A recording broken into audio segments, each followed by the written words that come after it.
Thank you. Good evening and welcome. Today is Wednesday, February 26th, 2025. It is 5:36 p.m. Welcome to our Equity Committee meeting, special Equity Committee meeting.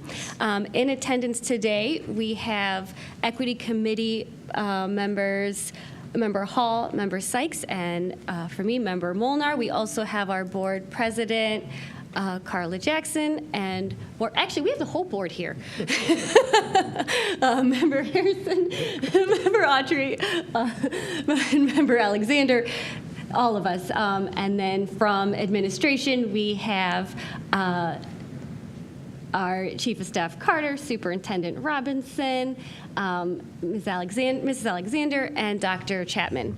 And that is our table this evening. Full house and community in the audience. So thank you all for joining us today. Our first item on the agenda is the approval of our previous meeting minutes. The previous meeting was February 3rd, 2025. I actually was not at this meeting because I was at the Advocacy for Equity Conference. Are there any comments on the meeting minutes? Thank you, Madam Chair. I move approval of the previous minutes. Thank you.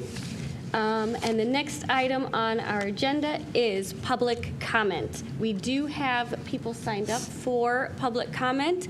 I do not have the list of who is signed up for public comment. Can you grab the list? Yeah, I was told that there was not a sign-in sheet for public comment, and so I think it'll just be a call because they didn't have the sign-in sheet available, although we do have it access for public comment. There was no sign-up. But I think at the tables there, people did sign up. Oh, okay.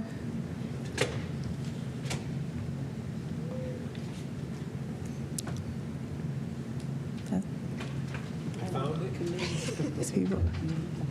I don't know, but I'm glad. So I want to say it on the mic that if you weren't able to sign it, because someone said they tried to sign up, was told they couldn't sign in.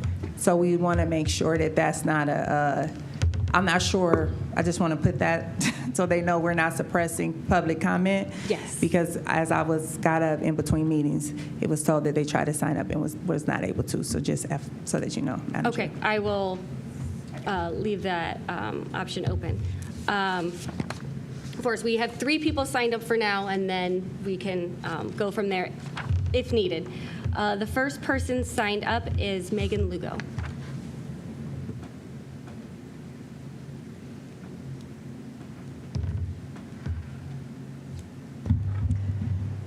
Hello, everyone. Thank you again for letting us speak. My name is Megan Lugo. I am an Akron resident. My comments are not as prepared as they were on Monday.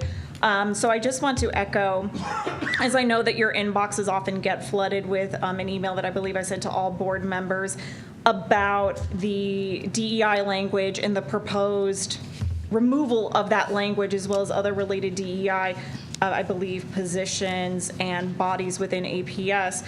As I noted, I am a University of Akron assistant professor. One of my areas of research and teaching includes DEI, so I very much understand deeply the position that you find yourself in, but I also know that when we are looking at these issues, we do have to ask our questions with intention. I know that we had legal counsel brought on Monday to give their interpretation of the Dear Colleague letter. With the injunction out of the District Court of Maryland, as an Akron resident, as a constituent, I would like to know, and I know that my fellow citizens would like to know, why the injunction out of the District Court does not apply to our situation here.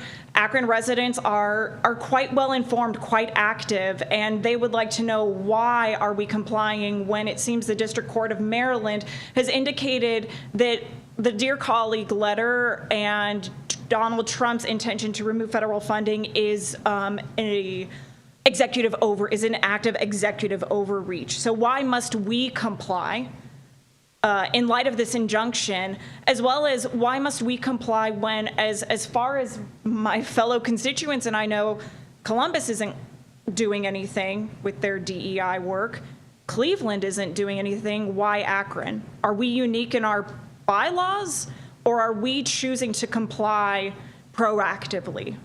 In addition, as someone who has to do DEI work and has to deal with these legal ramifications, I think instead we should be asking our legal counsel, what is the narrowest path of compliance?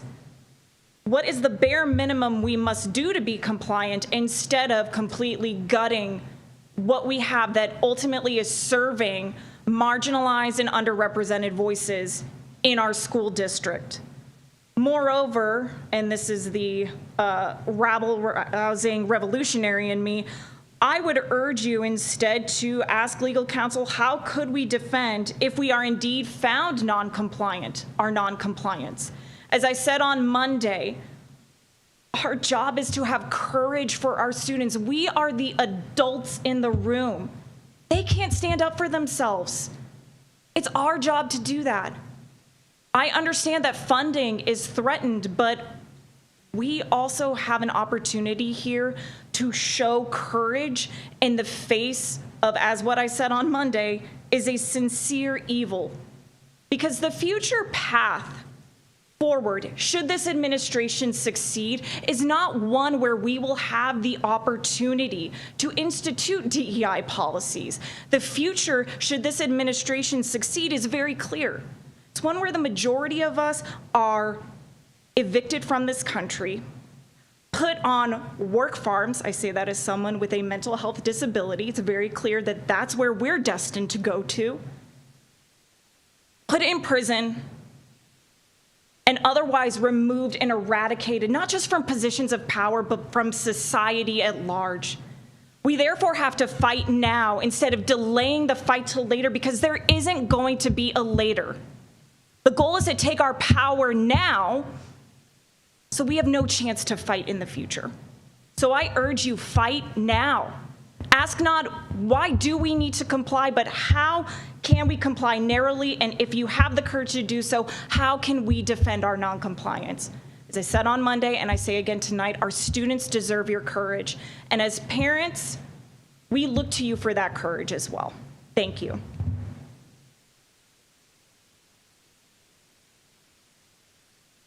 Thank you. Our next person signed up is Tom Lavery? Lavery. Maybe? Thank you.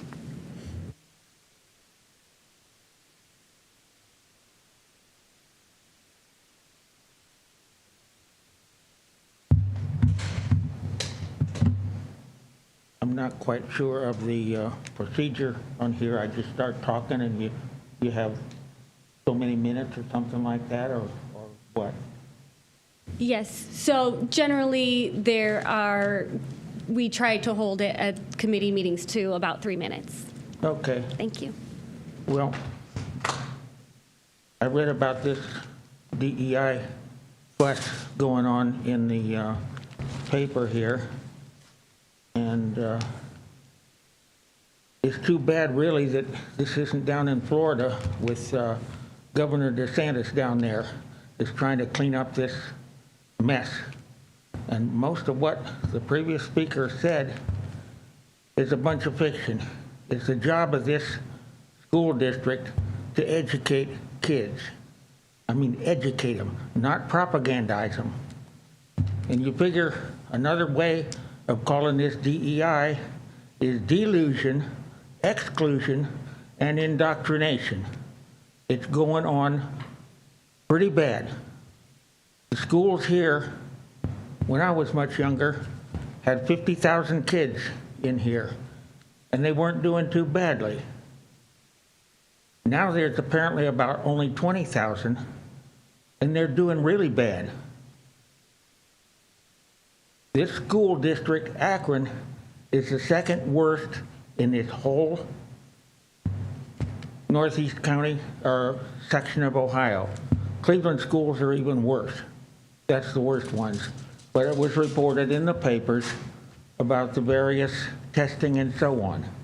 These kids can't read, they can't count, and it's not the stupid kids. It's the problem with the administrations and the people that are trying to run stuff here, and they're running these poor kids into the ground. Just a side comment on couple of things with the judges. There's 2 judges, one the juvenile court judge, Teodosio, and one of the appeals court judges. They sent their kid to Walsh. They didn't send it to the Akron schools. They know better. And it hasn't to do with race or anything like that either. There will never be a kid from the Akron schools that goes to the National Spelling Bee. It just won't happen.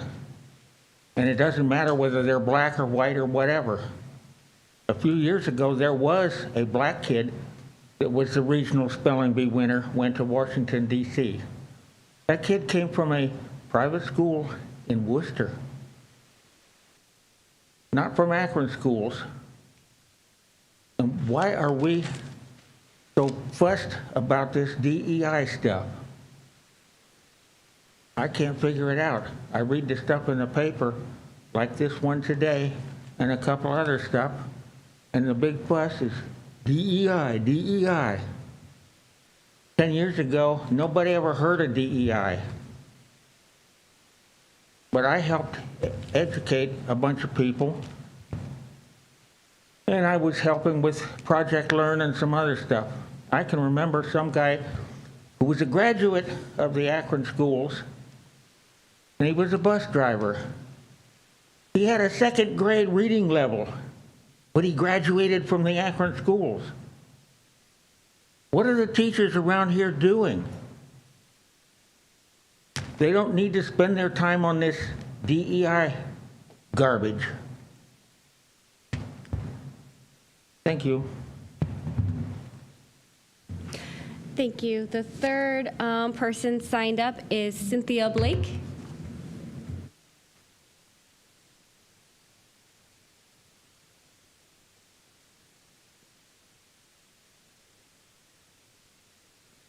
Hey, everybody, and that's Cynthia Blake Stokes now. I got to give him all his credits. So, start. Okay. So there is a lot in our national and local focus on diversity and equity and inclusion in response to the federal action from the Trump administration and the U.S. Department of Education and the Dear Colleague letter all school districts received on February 14th. We were told that APS is conducting comprehensive review on all existing DEI related. But what many of us in Akron don't understand is why is it so complicated? Why is this so complicated? We are truly focused on the kids rather than political power with the board members. Where was DEI when we wanted online tutoring for our children, when there was no revenue to be generated for the unions? It was a no. We couldn't do the online tutoring. Where was DEI when they wanted a social worker?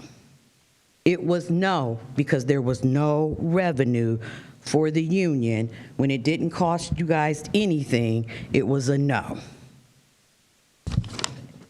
And also, as a reminder, that was a school's request, people who worked in the building. But what do we get hit with? A lawsuit. Where was DEI when a 5-year-old and a 6-year-old could have a teachable moment? But instead, the AEA contract calls for the expulsion or for them to be expelled, and the state law is a violation.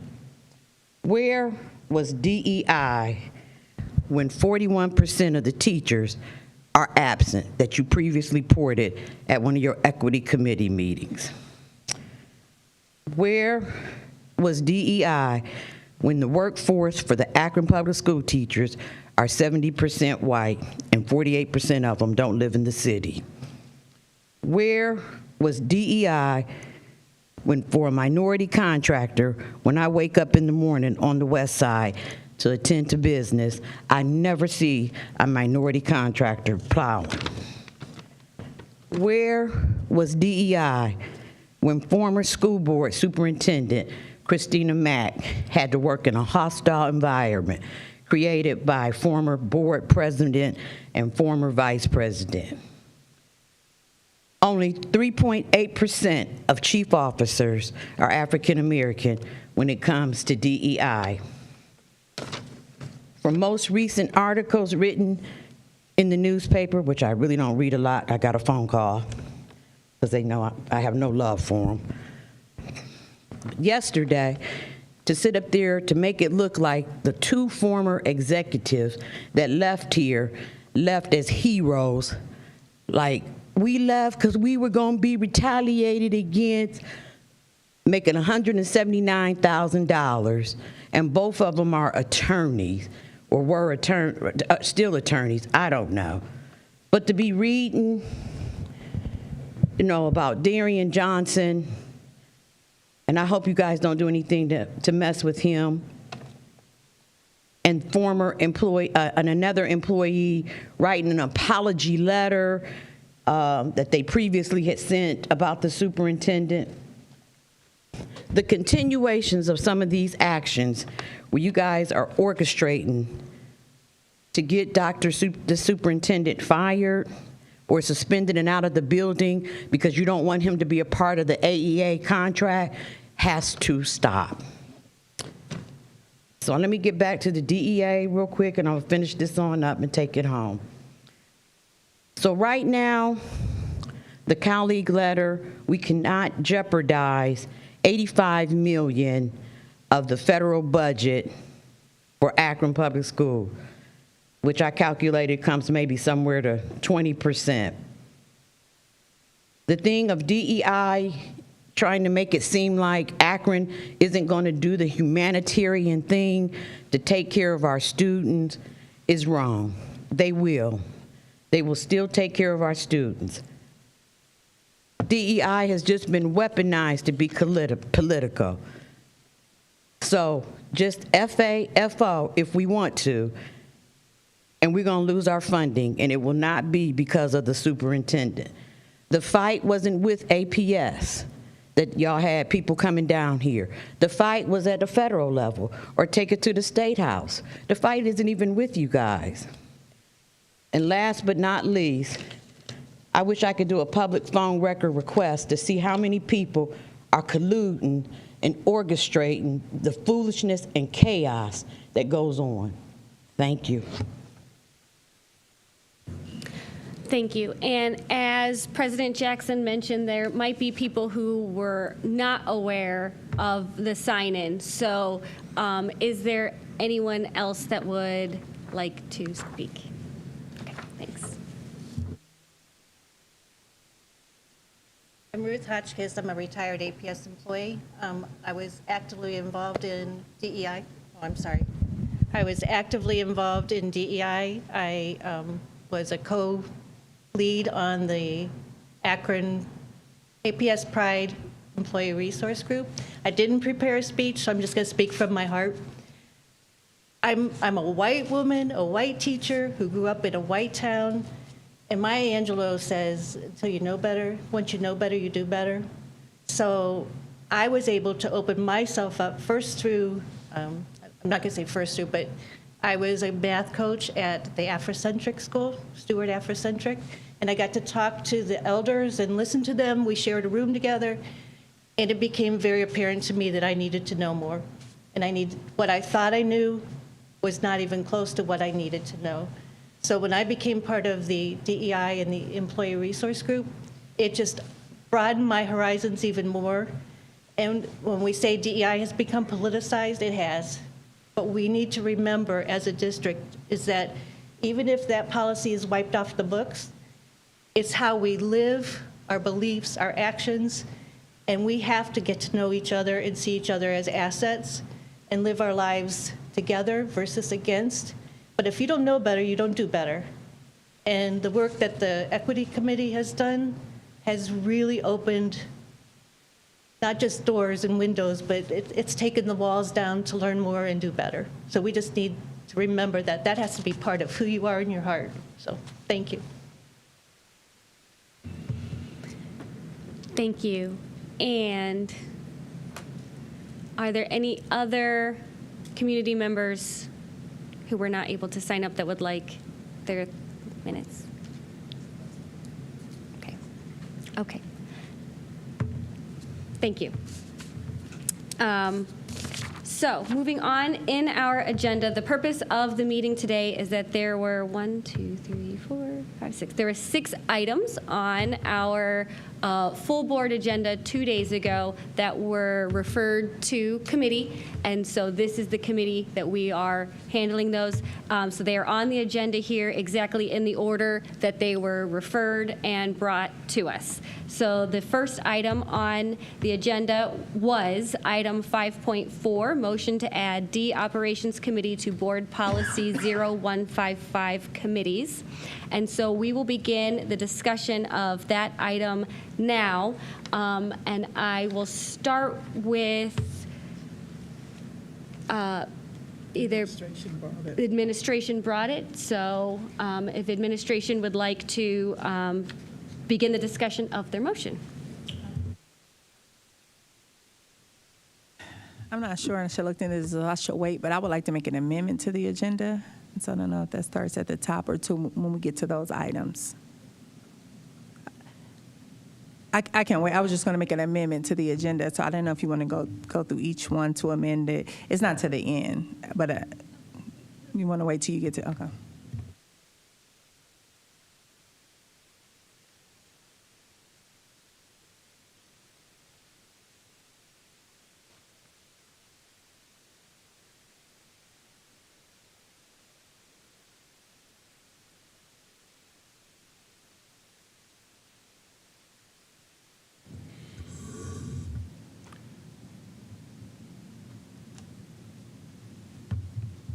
Relative to number 1,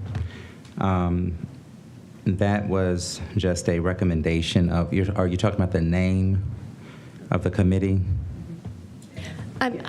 Yes, so we had 5.4, motion to add D Operations Committee to Board Policy 0155 committees. So just generally the motion. Yes, that was in reference to the recommendation for the name. If equity committee name would be dissolved, then we would recommend replacing that with an operations committee, which was just a recommendation that administration was making in reference to the new name of a committee.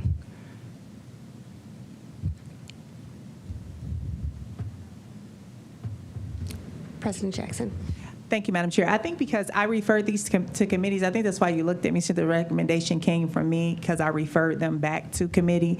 And so the rationale for my referring them back to committee was as a result of the uncertainty, and it seemed like it lacked clarity as far as the audit on unpacking what really we can do, like we are currently now still in influx with uncertainties with injunctions, then with lawsuits. So it was to not move so quickly and to have this discussion in committee, because when it was discussed earlier in at our board meeting, and the superintendent broke them down and discussed the policies.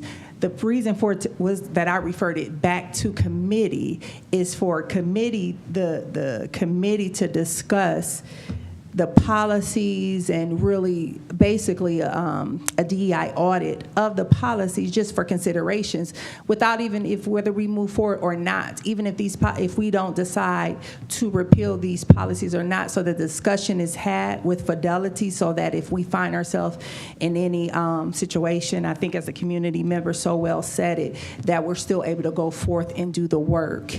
And what does that look like for that type of discussion is why it was referred back, so that no action was taken and it wasn't put up for them to just be striked.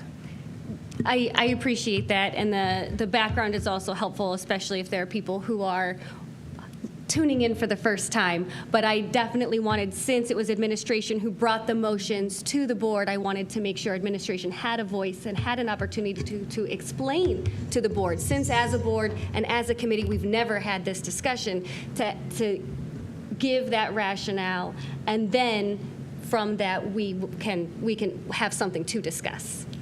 So is there anything else the administration would like to give us on the motion that was slated for Section 5.4? Madam Chair, may I ask a question? Sure, yes. Thank you, Madam Chair, Mr. Superintendent.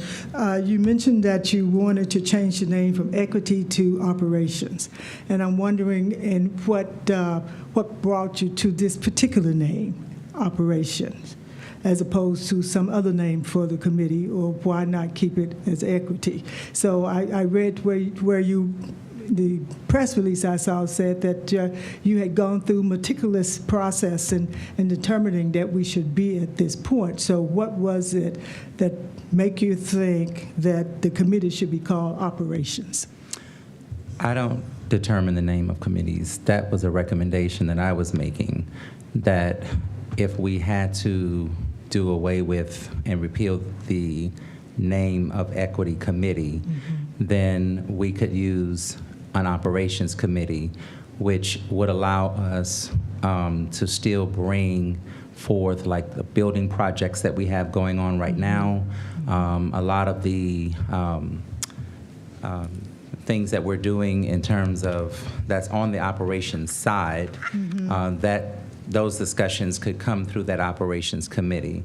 But none of this is based on what I want to do. This is all based upon what the mandate was. And I was making a recommendation for, then we could maybe have an operations committee, but that's just a recommendation of what I was recommending in terms of a name, and that we could pass through that committee those types of projects, like our building projects, those types of things could come through that committee for discussion. So, but I don't determine what the name is. It was just a recommendation, and that was the rationale behind it. Thank you, Mr. Superintendent. Madam Chair, may I follow up? Yes. Thank you, Mr. Superintendent. So, as you looked at this, I'm simply asking, did you check with other school systems across the state, across the country, to find out what they were doing? Yes, and is operation a name that they found worked well in moving from equity to operations? They have other districts have different names of other committees. Do you have any examples? They have finance committee, they have instructional committees. Some of them don't call it operations, they call it other names, whatever it would look like in their particular district. But I was just thinking uniquely about what we could do here in terms of, and that's why I was just recommending the operations, but it could be whatever the board wants it to be. I was just thinking that because we have a lot of operational things that we do bring, and sometimes we're trying to figure out kind of where it should go. Operations would be a good place for that to land and have those rich discussions. I see. Thank you, Mr. Superintendent.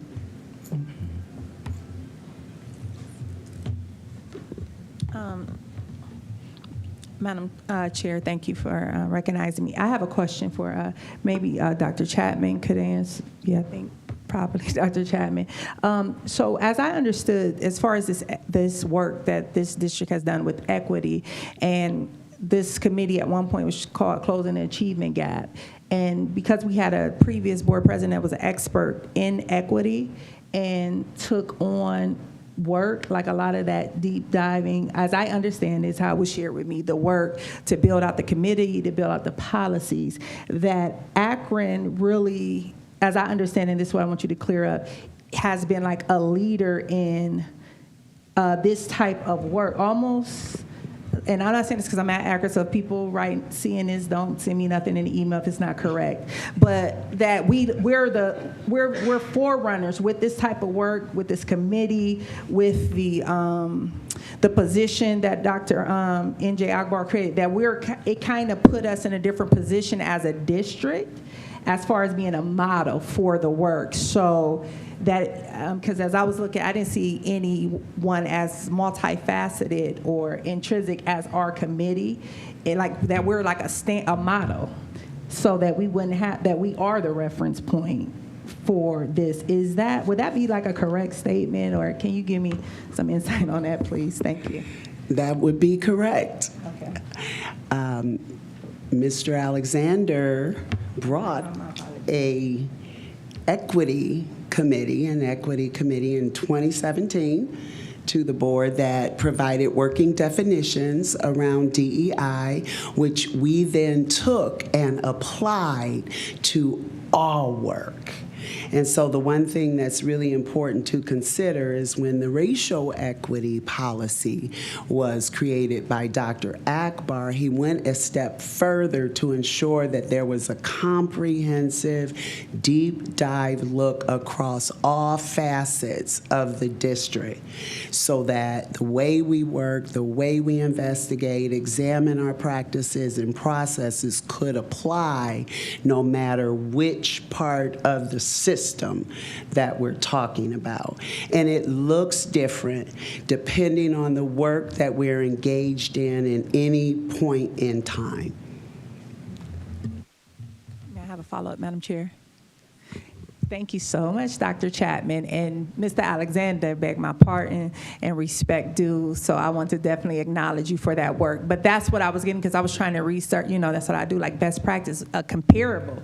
And there was no real comparable district-wise. And when you lead and you're the forefront, people just didn't catch up yet. So that's why it's from scratch. But thank you for that, Dr. Chapman, because I'm clear now.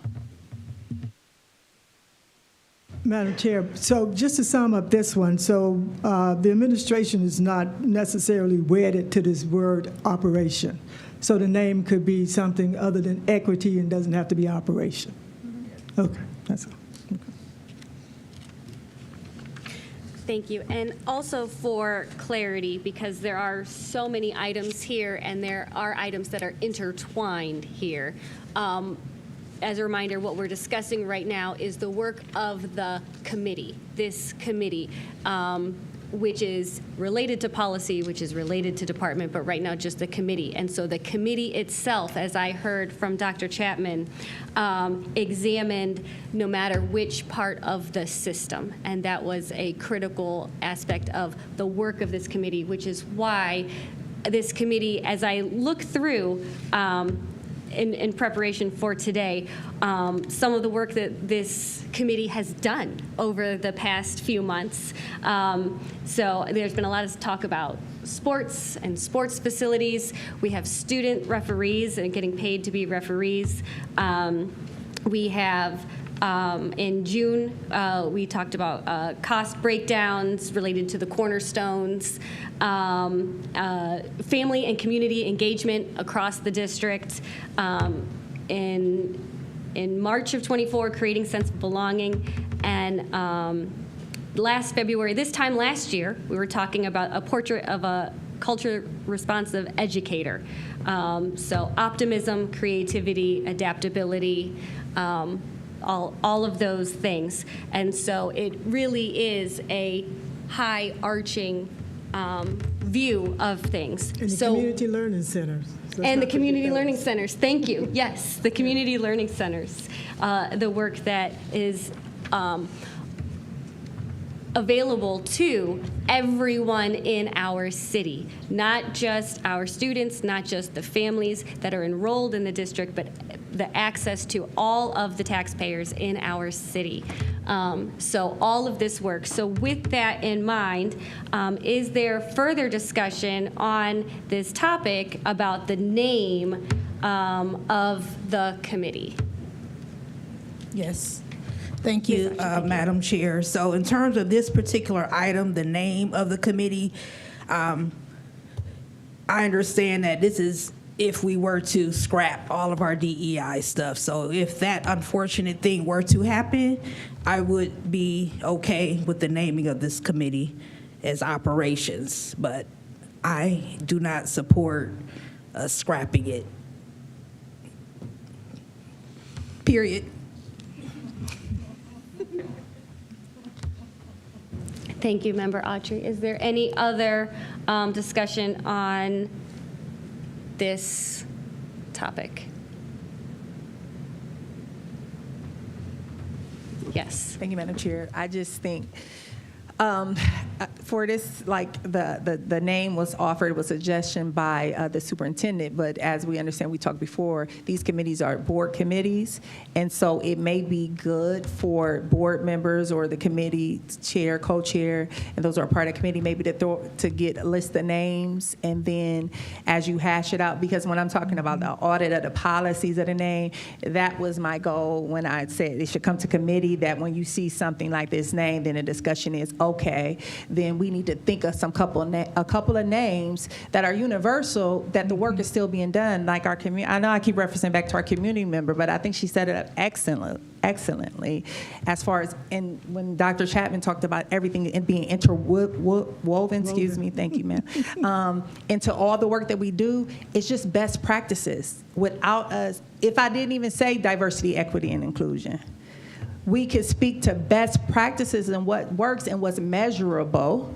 And so when we're thinking about committee names, I'm saying, and not to try to do a scrub or anything slick or nefarious, but just we have an obligation as a district to serve all students. And this is even what the civil rights legislation and law speaks to, right? That they're saying that conflicts with, but we're just looking at ways as we examine and all use our experience and expertise, what is a name that's universal that still puts us in good posture, regardless of what comes down the pipeline? What is, we look at these, and then when we move to the next thing, that we're unpacking it in that way with a majority of the suggestions, and this is just my opinion, coming from the committee with the names, and that those are put out on the floor. I'm not saying anyone has to decide now, but that's the process about the audit and going through it in that type of way. That was my vision when we're here today, that we're hearing from that lens.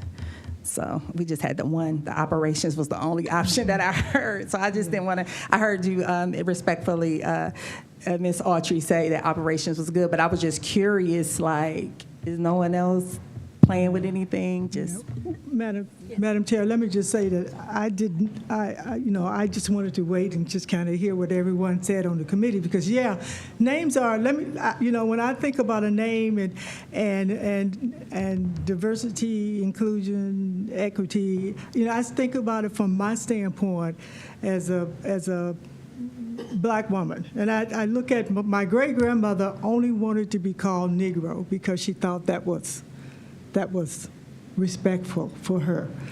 And then my grandmother only wanted to be called colored. And that's why that was in the era with NAACP. And our NAACP director will tell us, don't say NAACP, because that national advancement for the advancement of colored people is still important. And then when I came along, I was Black Power, and I wanted to be called Black. And now with my daughters, it's African American. So the name is important, and it should reflect what this committee is about without offending anyone, but at the same time making everyone feel that we have grown through this process. So that's the names I would think about as we go through that. Thank you. I appreciate all of the comments, and what I'm also hearing, not only our names are important, but if we need to throw out some other options, if we want to juggle some ideas around, some things that stuck out to me so far from what I've gathered about the work of this committee, the important work of this committee for the whole district, is this committee looks at institutional effectiveness. This committee looks at accountability.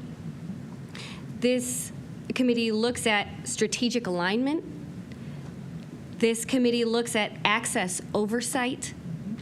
And that's way, way, way too many words to commit to altogether. So I think we probably will need more discussion on this and let it simmer and see if that leads to any options when we feel like we need them. Yeah, and reflect the growth in the process, where we started and where we are now. And understanding that a name is important, but it still doesn't take, if we change the name, it doesn't take away who we are and what we're about.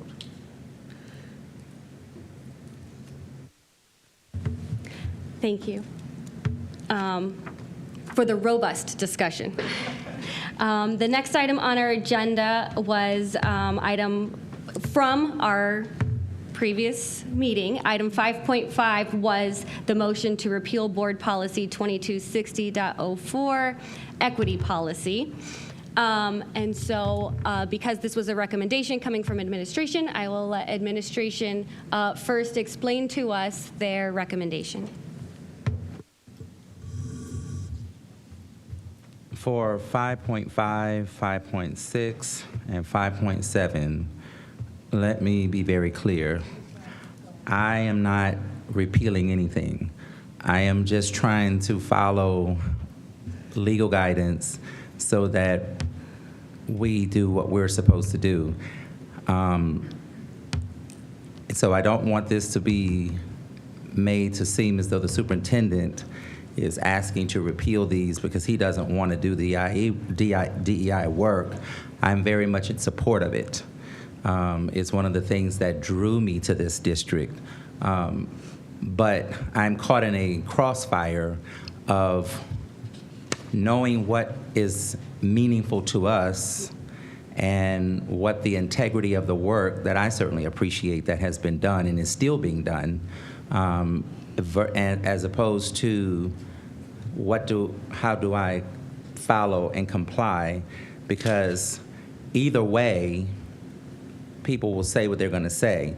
If I don't comply or recommend for us to comply and something happens and we are audited, people will talk. And if I do say, let's not do anything and let's stand on what we're doing, and we lose the money, then either way. So with all of these, there is no explanation from me on any of this other than the fact that I'm just simply asking us to follow, I was simply asking us to follow the directive that was given to us.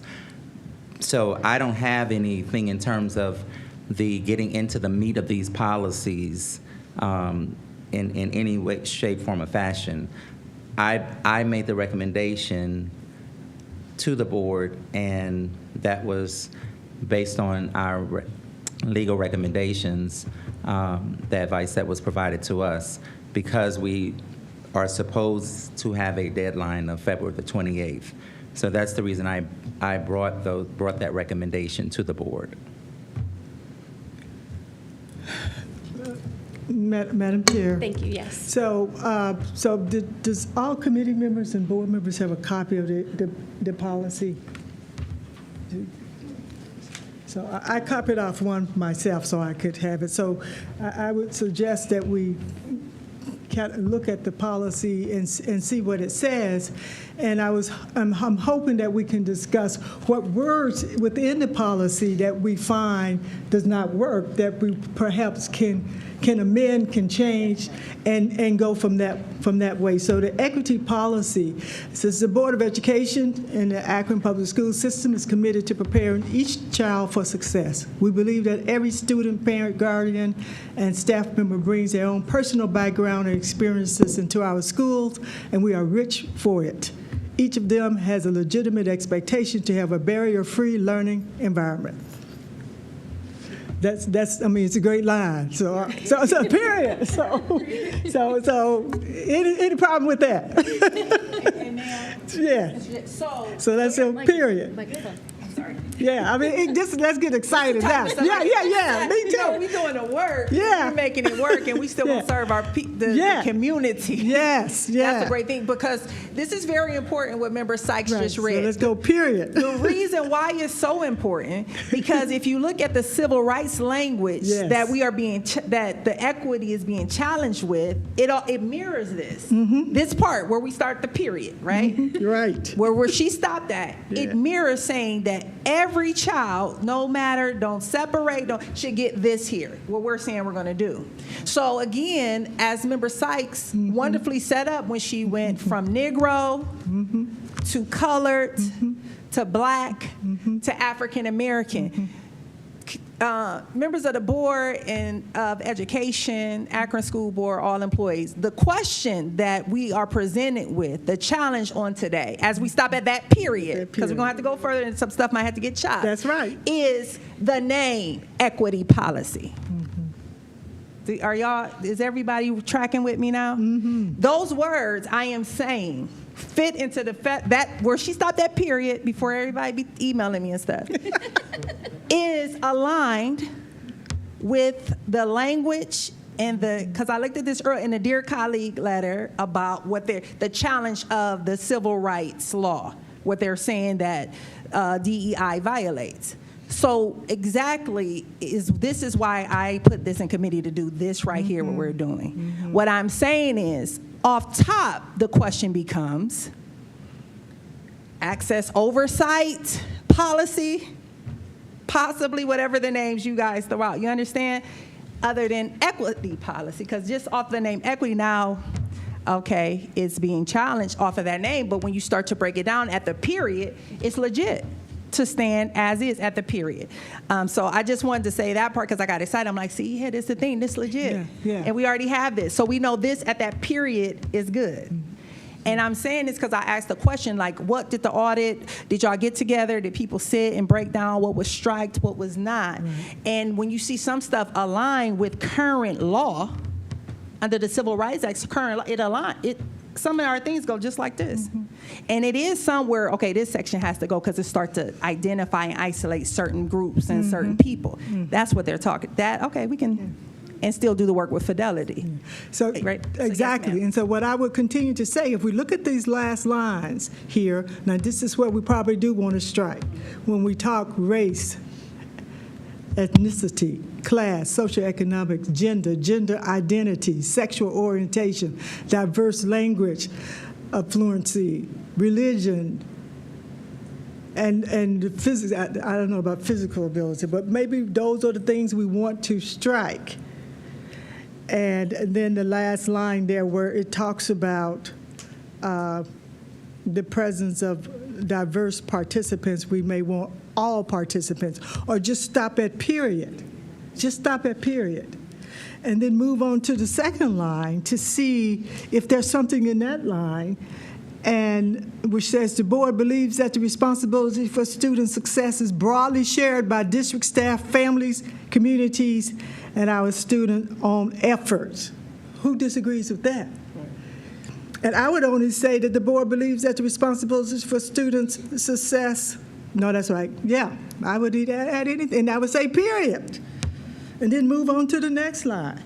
And that's how I think we get to if this policy is one that would meet what the current administration is asking us to do, but at the same time, we are still recognizing the growth that this community has taken.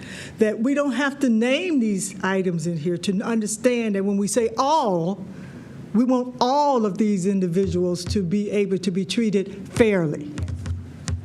That's period. Period. That's where I'm at. Yes. This is great. This is great. So I have a question. I don't see she's here from our, and I'm sorry I can't think of her name, but she deals with our Oh, yeah. Yeah, she spoke earlier at the. Okay, because I just needed someone maybe that was an expertise in that background because it was the language up there as far as cognitive and physical ability, and I'm wondering if under. That's the part I was counting. But you know what, Sykes, what I believe is because the Student Rights Act and students of special abilities, like the it's leaving me, disability services, their rights and protection. Say it, sweetie. What? Americans for Disabilities Act. Yes, my friend. Thank you. So I believe that under that's covered already. Okay. And so to not put in there like we're still trying to deal with groupings in class, again, what you expect, you inspect. It's about when these policies are in place, because we know we have laws already in place, are they being adhered to? And this is what I want to keep at the forefront of people's mind because we have certain things in place. The reason why the DEI work, as I understand it, when people converse with me, that language, it became so important, DEI, because certain situations of marginalized people, that although on surface there were laws, we had Civil Rights Act laws, we had things, they were not being enforced with fidelity. It was no checkpoint. It was no really, as I was explained to me, it was not really a force to really stand on and say that this was being delivered with fidelity, authentically to serve all people. And what DEI work did was framed it and broke it down and say, no, you're going to serve black and brown children. You're going to serve transgender children. You're going to do, it broke down each class, and which made people feel more empowered. So what I'm saying is we have policies, we have anti-bullying laws, we have anti-bullying policies within district, and that's for all people.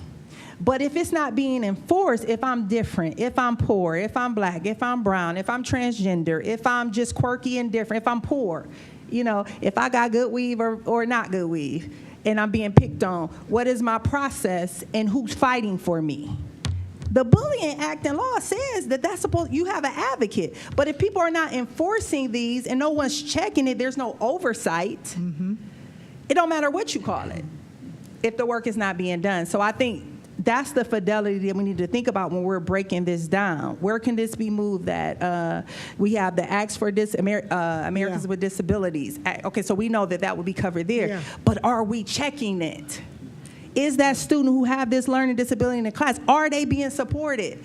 Are they getting what they need? Right. Are these title funds going here? Do we have enough tutors? What is the classroom ratio? Who is really, where is the oversight? So this still goes to oversight. And the other way, where oversight, audit, same.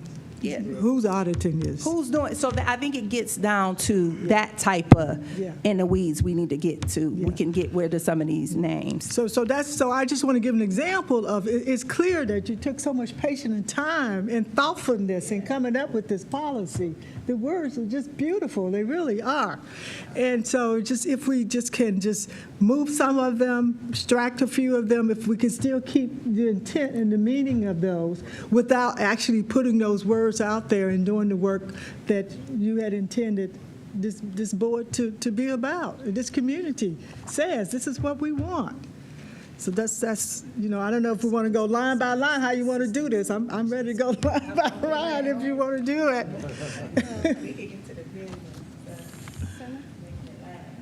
Member Hall? Yeah, so as long as we're not talking about the jobs or job descriptions of the employees that we are related to or married to or whatever like that, we can still converse about policy. It's just like we would be doing a regular equity meeting any other time because we're talking about policy and we're not talking about job description, so we can make comments to it. I can't. So what will be the difference? I mean, it will be something, that decision that you would make, and I don't know that. So I talked to one of our lawyers, and they said as long as we're not talking about the job descriptions, because what we're talking about right now is not job descriptions. We're talking about policy and redoing words as if we would do any other time, correct?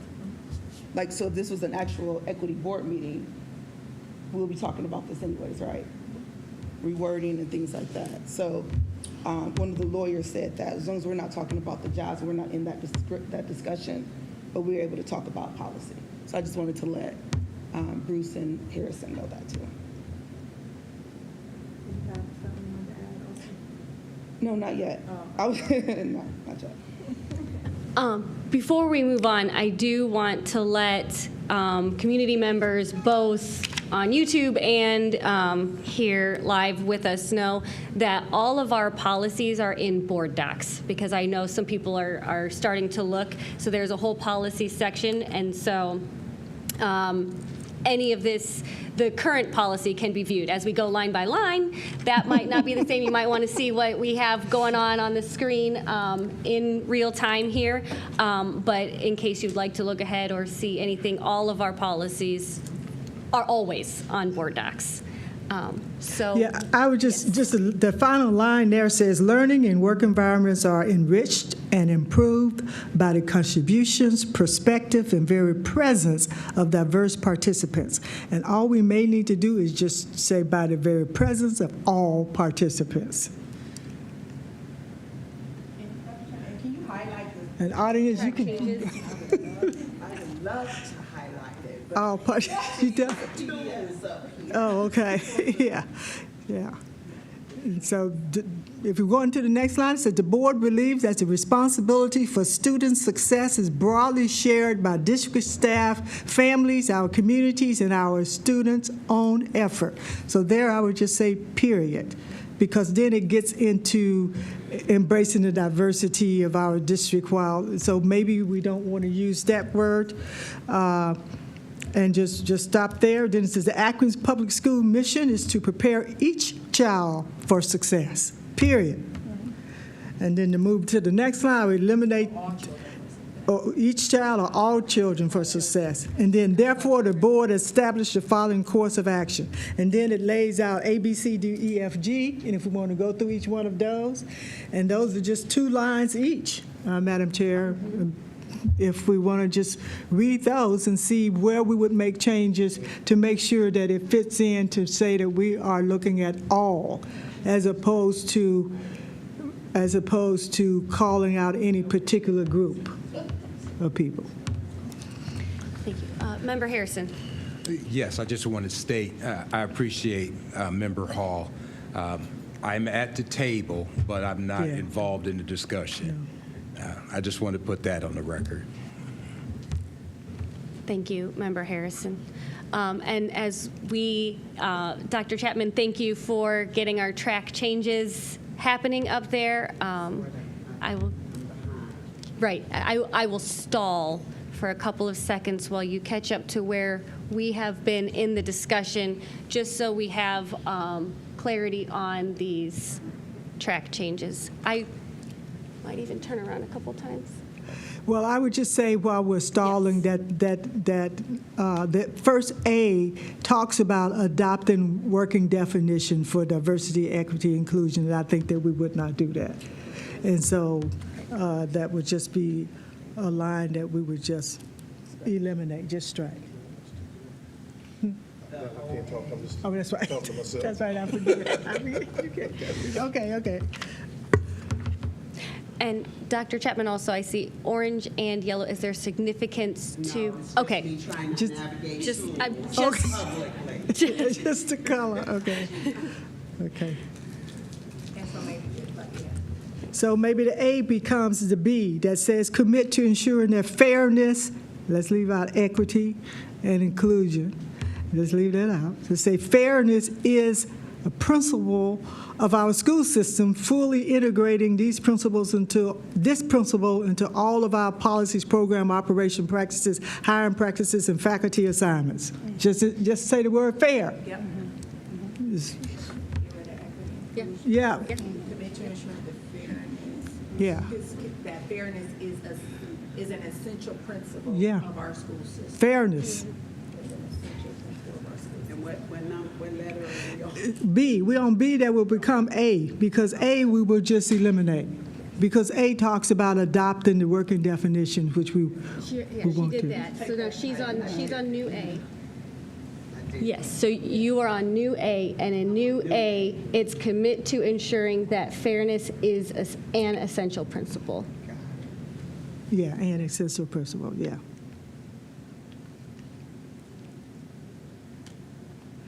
Then B would be adopt a teaching and learning culture that includes high expectations of students and staff, varied teaching and learning styles and individualized, as well as systematic support for teachers and students. Any objections? Systematic, that's another word we may want to think about, systematic support. Oversight may be a word for your community. Think about oversight.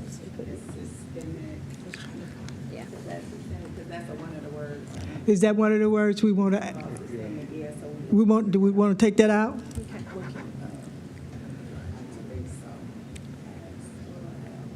Maybe just say supports. Just supports. Or district. District supports, or district support. District support. For teachers and students.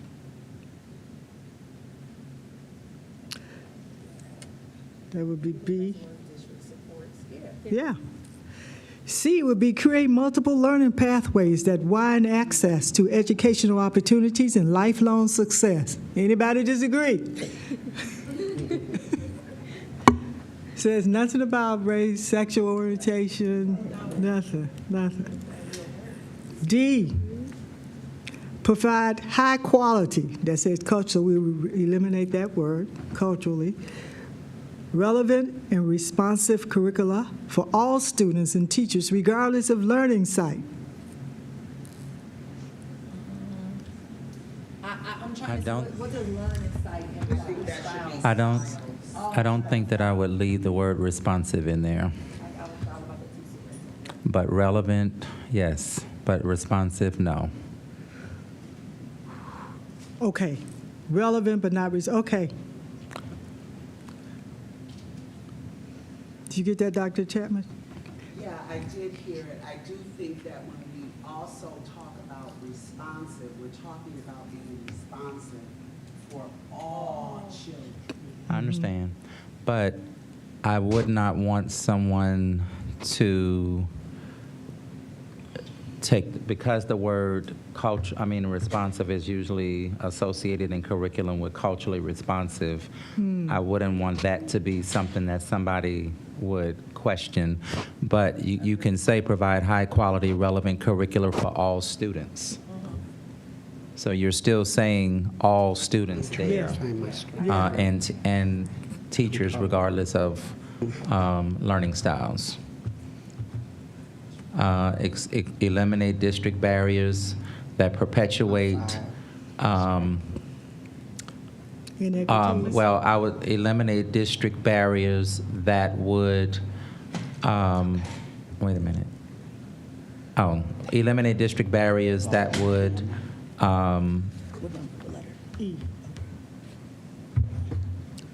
Something about access. Not eliminate access, but Eliminate barriers. Eliminate barriers. No. Well, eliminate I would just say eliminate barriers that would prohibit access and provide for greater outcomes. If something to that effect. How about this? Eliminate barriers and contribute to. I wouldn't use the word disproportionate. Yeah, I agree. And Maybe we should contribute to improved access and outcomes. Yes. Eliminate district barriers and contribute to improve. Take the D off. I would just say and to improve access and outcomes. This is the first draft. Oh, contribute to improved. Okay, I got you. Access and outcomes. Mm-hmm. Contribute and improve. Oh, Contribute to Well, that's improved another access way of and saying it. outcomes. Contribute to and improve outcomes. access and outcomes. So, Dr. Chapman, would you mind reading that back? Provide high-quality, relevant curricula for all students and teachers regardless of learning styles. Eliminate district barriers and contribute to and improve access and outcomes.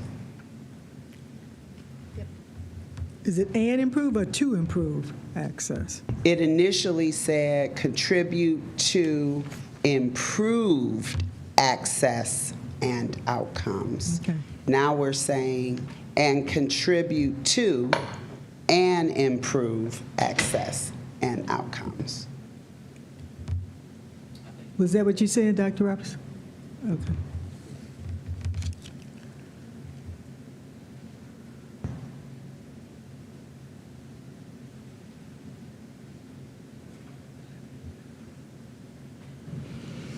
What about, so we're on F. What about F?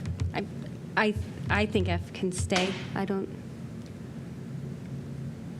see any. Dr. Chapman, would you read that one out loud? Yes. F, allocate annually the district's many No, funding. that's identify, develop. Oh, E. I just kind of changed because we didn't have it. Yeah, it's E. It's E on your Identify, thing. develop, and apply best instructional practices that have demonstrably made a positive difference for students and groups of students in order to reduce prevalent and persistent learning outcome gaps.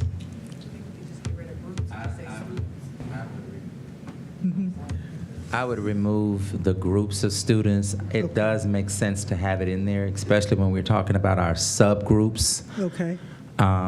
And that is nothing to do with DEI. Subgroups is how we are evaluated by the state. If you're gonna leave groups of students in there, I would say, where is it? E. F. F. Oh, E. Superintendent, I didn't want to cut your wisdom. Were you about to say something? I was looking for where this was to. Because I was thinking, because if you said students, because we know in the report card, we do the subgroups as far as performance, like you have this, they're at this level, and I have this group of students that are performing at grade level or below. Since we already get those indicators from at the state level, will we be better in this for this purposes, just to say students? Like, will we have to spell out like subgroups since that information naturally we populate anyway? No, it's fine with students. I was just saying if you're going to keep groups of students, I would change. No, I was just that. asking. But That was a question. I think to make it just simple, just say students. Okay. Just say students. That's what I was thinking. That's what. Just say students. Yeah, made a positive difference for all students in order to reduce prevalent and persistent learning outcome Okay. gaps. You get that, Dr. Chapman? Mm-hmm. Yes. Yeah. Okay. I'm rocking and rolling. I don't know, but even with the word gaps, but we do have that in our report card. So I think that Gaps. language would reflect what's in the gap piece in our report card. And I guess it depends on somebody reading it, what they read into it, but that's how I would see it, as the gap closure that we get evaluated in the state of Ohio Yeah. on for gap closure. Yeah. But it's not separating us by race or ethnicity or socioeconomic, so it's good, yeah. No, Yeah. I understand that. I'm just Yeah. saying in terms of how Yeah, it's someone totally performance-based. would yeah. be reading this, but this is based upon the way that we're evaluated at the state. Yeah.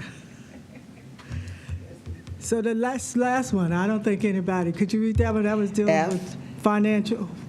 Allocate Okay. annually the district's financial, capital, and human resources in a manner that closes learning outcome gaps.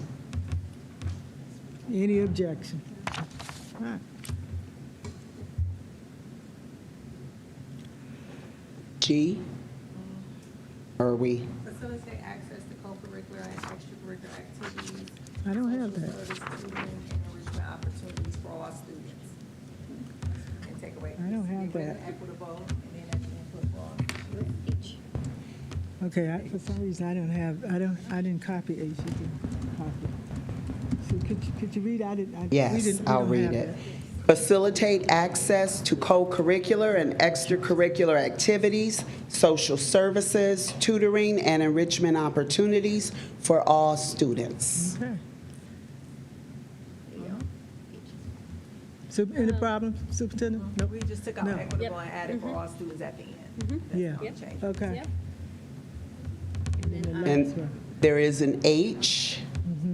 Engage, include, and collaborate with our families, students, residents, communities, and stakeholders as the board recognizes that their active involvement is essential to the board's own responsibility for effective and equitable governance. And maybe move equitable and just get. Effective just say governance. Effective governance. Yep, just get rid of equity. Yeah, just get that.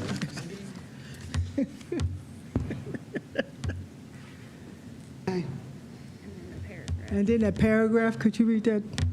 To that end, The board holds itself and all district and school site decision makers, faculty, support staff, and participants accountable for building a district-wide culture of equity. We need to change that. Can we do culture?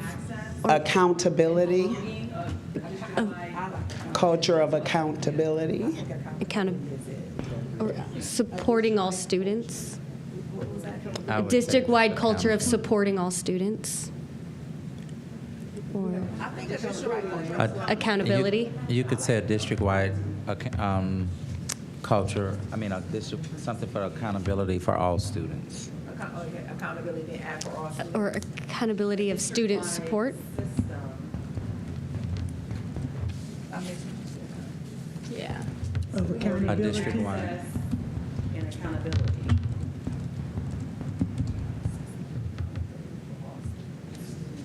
Because this looks like student accountability, not district accountability. District-wide system of accountability. System of access and accountability. Because we want our faculty, we want our staff, we want our community to have, we want everybody to have access. And we want to be accountable with providing that access. District-wide system of access and accountability to that board. System So of add access. and add accountability. I think we access. spoke to access a little Okay. further up in the document, and so it's already in there. I thought it was like a summary of the whole. It is. Yeah, and the summary being, how are we holding ourselves accountable to what we have described and defined in this policy? So I don't understand. Are you saying not accountability? I ended it with for building a district-wide system of accountability. Of district-wide system of accountability. Well, that would How make, does that I mean, sound? that's fine, because the next sentence How does it? would support that, because the board's directive to the superintendent to develop an action plan, which is basically our blueprint for excellence, the strategic plan. Falls right in there. So, Madam Chair, I know we just hopping around, but I figure. So as I, remember I just shared this with me, DEI terms. And one of the terms, which is, I didn't even know, this is weird. I probably should say disability. Like, how would that be? Yes. Like, that's, Yeah, that's why I questioned whether or not up front. you we did, that's why wanted I keep wanted to that. go Yeah, back. Yeah. Because, I Yeah. mean, even though I'm saying this is crazy to me, you have something to say out there? Yeah. You got it? Tell us, yeah. But we'll just add, so what? You have to come up. You have to come up to the mic. Now, just for, It's committee, so it's kind of loose. okay, now just for clarity, for those who are at home, if they're wondering Yeah, why I that's what we talked to the audience member. Now, the board policy does say that the boards would engage community members and stakeholders in this type of dialogue, that this is permissible under our policies. Yeah. So me calling to the community member to add insight is legit. It is part of our policy work. Okay. So just so that you know that the board has set itself up for this very Okay. thing. Thank you, ma'am, please. The many lawyers in my family would like me to say I am not a lawyer. Okay. So this is based on my understanding of the Dear Colleague letter. The Dear Colleague letter was about race-based decisions. Yeah. So I would like to know from legal counsel why we are wholeheartedly gutting, say, protections for disability, sexual orientation, and other group membership when the Dear Colleague letter is specifically based on race-based decisions, taking the decisions made by SCOTUS as it relates to effectively affirmative action in college admissions, and as the Dear Colleague letter explains, expanding it more broadly to education. And in fact, if you read the Dear Colleague letter, it does describe DEI policies that have been used as a pretext for racial preference and racial discrimination in education. As such, I'm not sure if we were not using DEI to make race-based decisions, why we would eliminate it from our bylaws to begin with. However, I understand that we do want to be compliant. However, it seems like Again, I would want to have legal counsel explain why it is necessary to remove disability, sexual orientation, socioeconomic class. I do believe that any mention of, unfortunately, any mention of systemic barriers, systemic racism, systemic discrimination would be currently considered under the interpretation provided earlier unlawful, as the Dear Colleague letter does describe that such discussion of systemic discrimination may make certain students feel bad about themselves and stigmatized.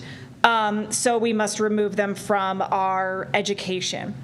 As such, I do Okay, believe... Madam Chair, let me just say that.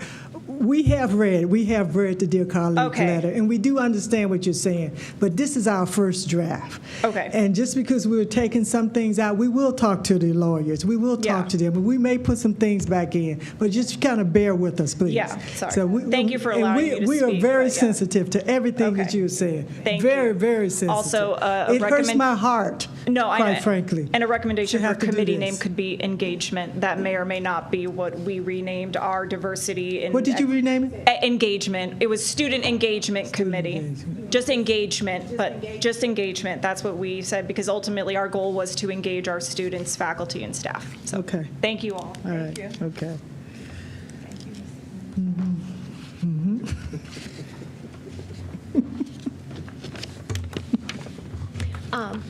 Dr. Chairman, if you could please. Yes.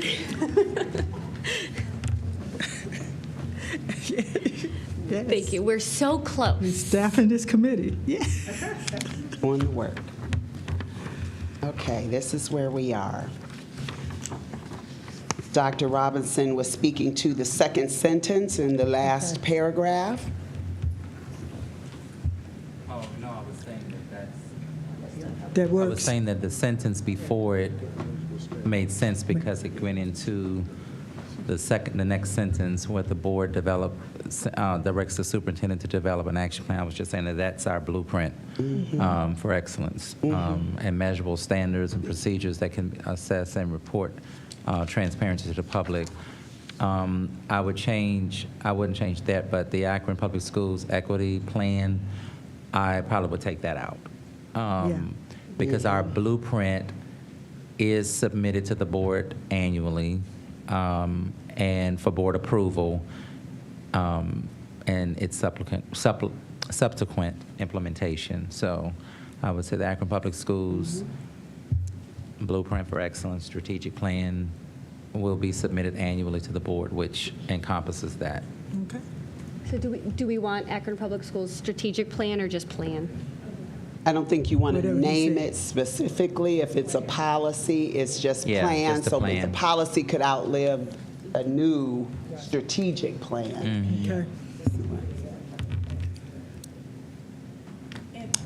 And what happens is when it's so broad in general, it gives us the levity that no matter what the changes or tweaks that come, and if they try to come at us a different way to challenge this word or that word, we're in a position that we won't have to stay in influx because it's so broad. And as was stated by some of the community members, if we do the work with fidelity in making sure that we're serving all students, which I think is the ultimate goal, that everyone is served, everyone is treated fairly, everyone is afforded access to the opportunities that are offered by our district.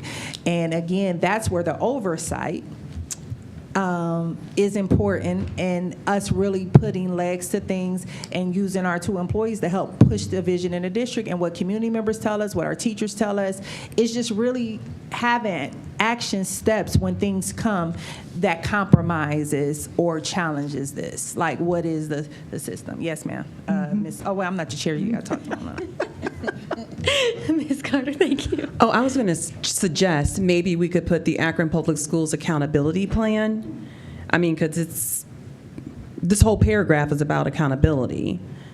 So I don't know, do we want to name what kind of plan, like what the plan is going to be addressing, which is our systems of monitoring and making sure the implementation of practices are happening? I'm just saying, do we want to put the word accountability in front of plan? I think that we have a big strategic plan in our district that is our guiding document. And then every department And division has their own implementation plans to carry out the strategies in the strategic plan. So I would want the last sentence not to be so specific to any one plan, but that all plans of the district are reviewed, examined Plans? for implementation that adheres to our equity policy. Just my suggestion. So would we rewrite it, plans within the Akron Public Schools instead of the Akron Public School plan? Well, only, Madam Chair, because I think as I'm reading this, only one plan is submitted to the board as it stands. We get one plan, and that which encompasses the entire district. Right now, under this administration, it's called the Blueprint for Excellence. It's the strategic plan, and it covers each area. We have specific goals. Another superintendent may name it something else, to Dr. Chapman's point. So when we speak, generally, the plan of the district is really, I want to hear what you said, Carter, because I feel like I missed, is really dealing with what is the goal, what is the vision of this district currently, like at that whatever point. So the general term with Dr. Chapman, if I'm understanding what you are saying, it gives the levity for all the work to be done throughout. Am I misunderstanding that? Well, I think the fact that, yes, there is a strategic plan, but also each department has their own plans. And while the board must approve the strategic plan, the work of a committee like this, whatever it shall be named, that work, that accountability work would include reviewing that data and learning and seeing what our district is doing, and having that's a place to receive that information and those updates. What does that have to do with this? I think that's what I'm. So those plans could be submitted to the board.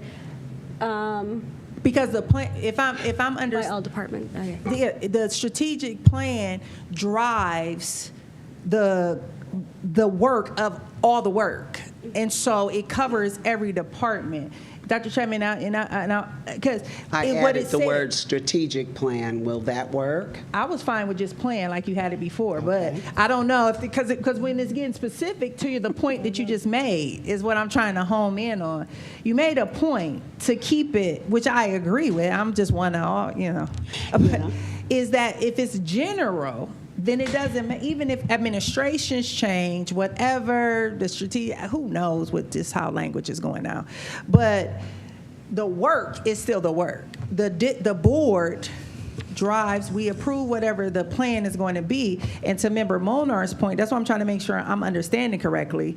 Because I feel like I may not be, but it goes every department. So if Sykes is HR, if you're instructional policy, whatever, then your work is aligning with what the district plan is that the board approved. So the oversight of your work is coming from our employee, the superintendent, who we're going to evaluate or measure on. Is that not how it's supposed to work? And this is a real question. This is not a facetious, I already know the answer. I'm asking, what am I missing that plan is not acceptable to just say plan? I feel I hear what you're saying, and I hear what Dr. Chapman is saying as it relates to strategic. I think we need to define the plan. I don't think we need to just say Akron Public Schools plan. So something needs to go in front of that word plan to define what type of plan. So either it's accountability, and we know that accountability would be the plan would actually be the strategic plan, or we just keep it strategic plan. So I'm fine with either strategic plan or a plan to show that we're being accountable to our work. I think that we just leave it. And we did do the strikeout with the racial equity already too. We did this, well, not we, did it. The committee internally did this with another policy, and we can bring those recommendations to the next meeting or however y'all want this to be done. But I would just leave it as a strategic plan, It doesn't matter the name, it's just, it's whatever's 50 years from now, it's still going to be a strategic plan, no matter what it's called. But that is our accountability plan, because everybody's work in district-wide is connected to that plan in one cornerstone or another, or two or three, or all of them. So I wouldn't get us caught up on the semantics around the words. I would just leave it as the Akron Public Schools strategic plan, because that's what we submit to the, that's what we bring to the board. That's what we will be coming to the board periodically with updates and letting the board and the public know how we're progressing on those things that are in the plan. May I ask Dr. Chapman a question? So if we say strategic plan, do you see that your office responsibility has been to make sure that all have been included and thought about in the strategic plan? And that all of us are paying attention to what the policy says. But that's a part of the strategic plan too, isn't it? Okay. That's what I thought. Okay, so I think strategic plan. Yeah. But the board, y'all do understand it's a board policy, so we need to, it's a board, like I'm in agreement with it, strategic plan. The board needs to weigh in because it's a board policy. So it's good for the superintendent, staff, and everyone to weigh in, but the board needs to weigh in if the board is coming, because it is a board policy, it's a board committee. It's our committee, so we regulate it, you understand? So we're just seeking insight from experts who work within the committee. But as we stated, and I know, remember, it was a point of a really good workout and a discussion about these are our committees. And so this is why the board, what is the readiness of the board after receiving this insight from the individuals that work it? I'm good with it as it is. I'm good with strategic plan. I'm fine with strategic plan. Sounds good. So this is still, we are working on 2260.04 equity policy.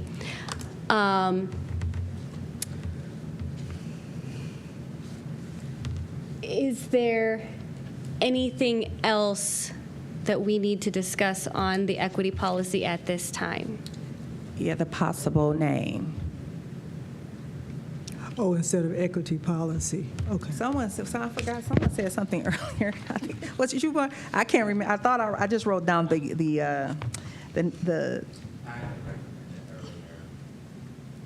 names for the committee.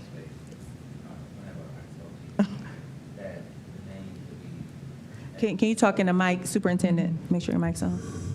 I had recommended, as we revise these policies, that a name for, instead of equity policy, that we could rename it either accountability policy or like achievement policy or something to that effect, or something along those lines. I'm not tied to either name, but just that we would have to change the name of it from equity to something policy.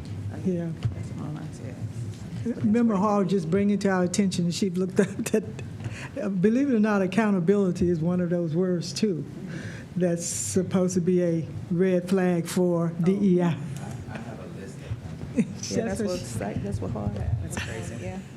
It's so interesting. Should we read the list of DEI words, DEI flag words? It's like, I think we're going to have to keep going. Yes. Just keep going back and forth. So I can read quickly the ones that. Okay. Yeah, because we can look over advocacy. First draft. Yes.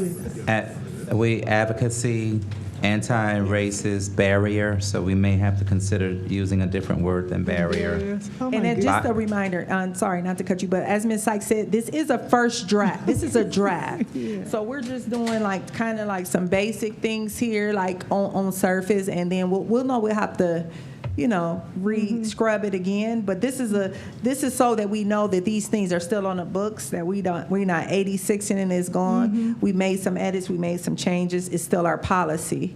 And the goal of what we're doing is to make sure that we don't find ourselves having to compromise our $84 million while still doing the work. This is what this is. Like we're trying to adhere to the laws. We're not trying to not adhere to the laws, but we're also not trying to not serve our people.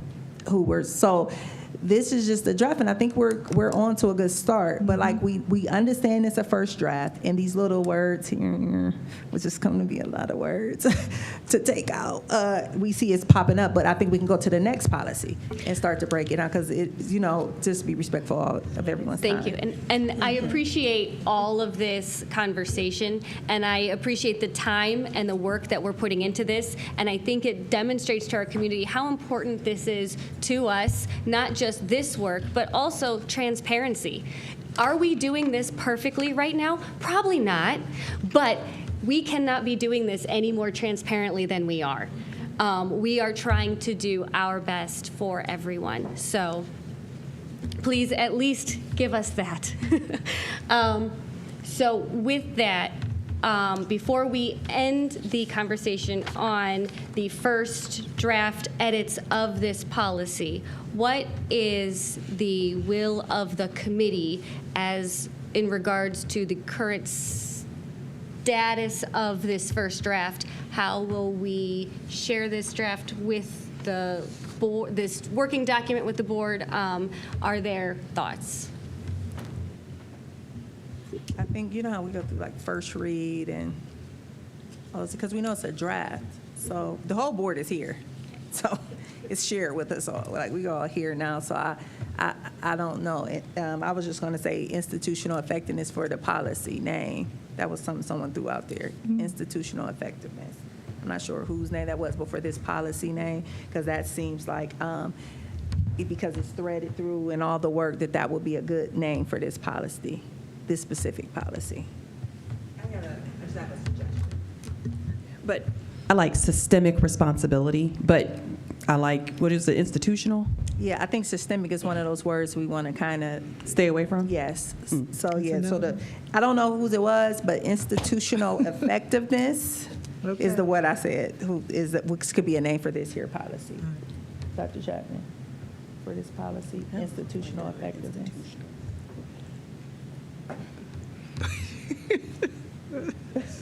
I know I was running Dr. Chapman. Or maybe that's okay. Thank you, Madam Chair. I just, as you're thinking about the name of the policy, if we could also keep our eyes on the thought that this is the work. This is the work. And we're not ever going to stop focusing on rigorous instruction, welcoming and engaging practices, and all of those things, recruitment and retention and family and community engagement. So whatever the name is. Welcoming and engaging practices.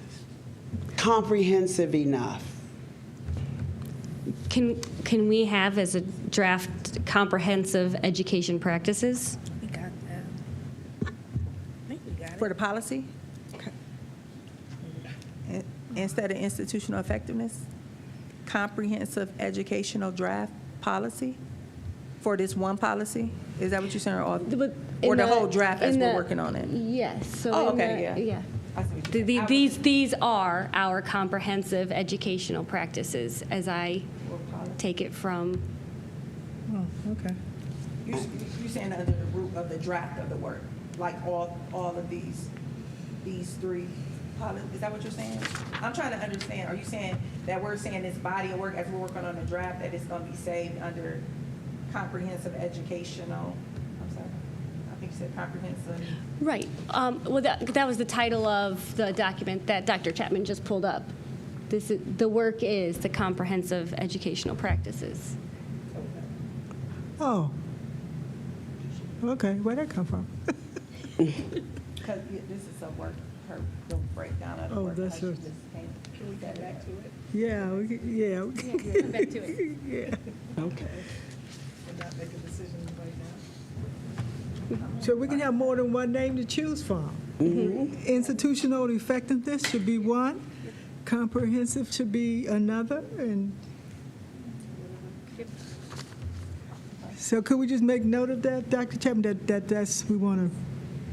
that was two names that was thrown out. Institutional effectiveness and the one that you already had. Yes.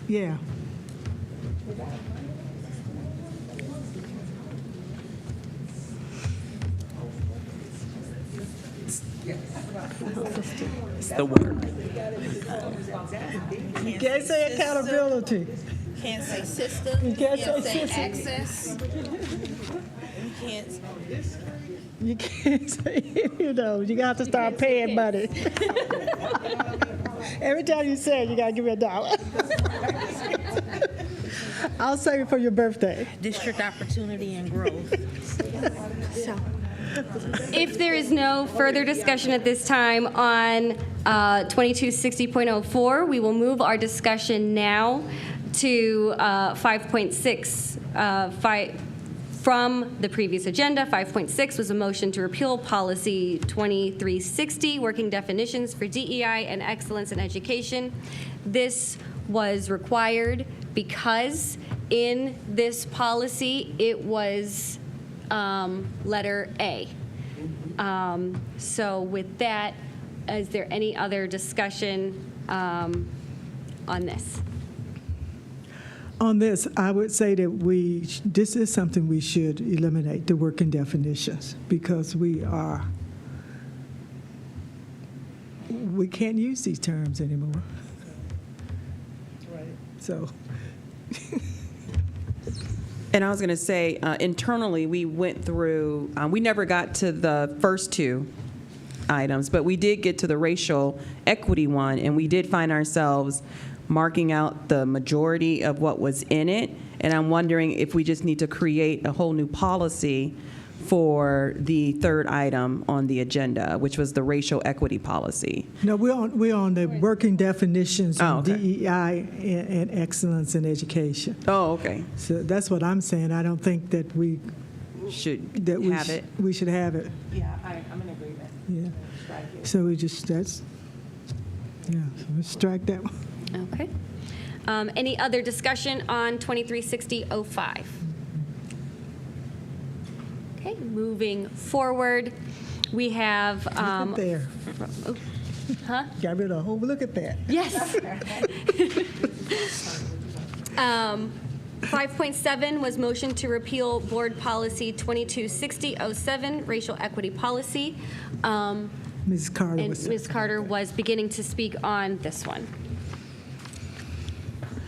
Oh, so yeah, this is the one I was talking about, is that in our internal committee, we started going through and doing this exercise, and it was a lot that we ended up having to cross off, and I'm just wondering, is this one that we would just want to rewrite? It did address some other items, some other policies that we already have within our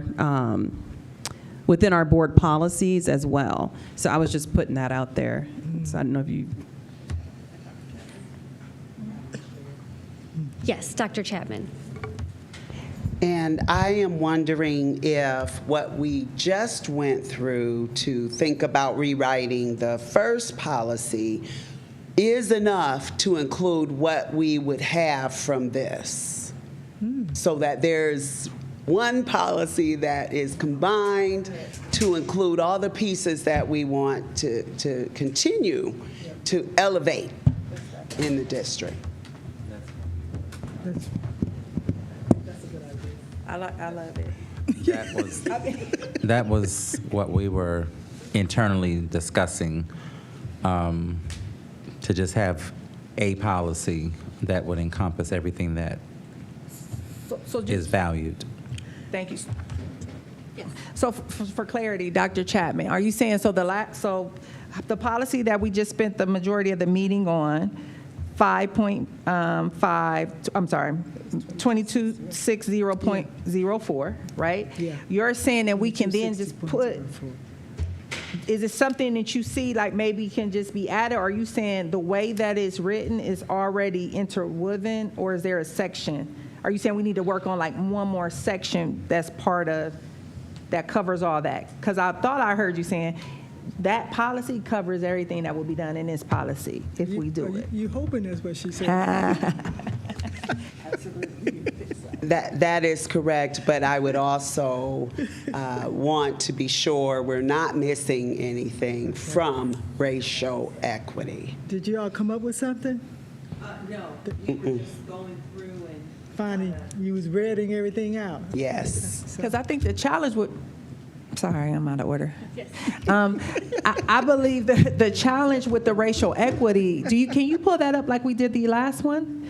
Because I see that, I understand it's time to go. If you need to excuse yourself, Ms. Wilma, that's fine. Okay, thank you. But, yeah, because I understand, we thank you for your input, but it's the board's committee. The board can thug it out, yeah. I love that. So, very quickly, Dr. Chapman, my question is being that I believe that with the racial equity, just off of the title of the policy, it tells me that this might be, that everything in it is dealing with stuff that will be striked, and that if you guys already set and did this, one, I don't believe, to Mrs. Wilma's point, like, I don't think we got to stay here very long. I'm saying, how can y'all inform? What did you already do? Where is it at? Yeah. Like, why would we have to go through it if you Yeah. guys did these strikes? Put that up Yeah, so we can see y'all framework. yeah.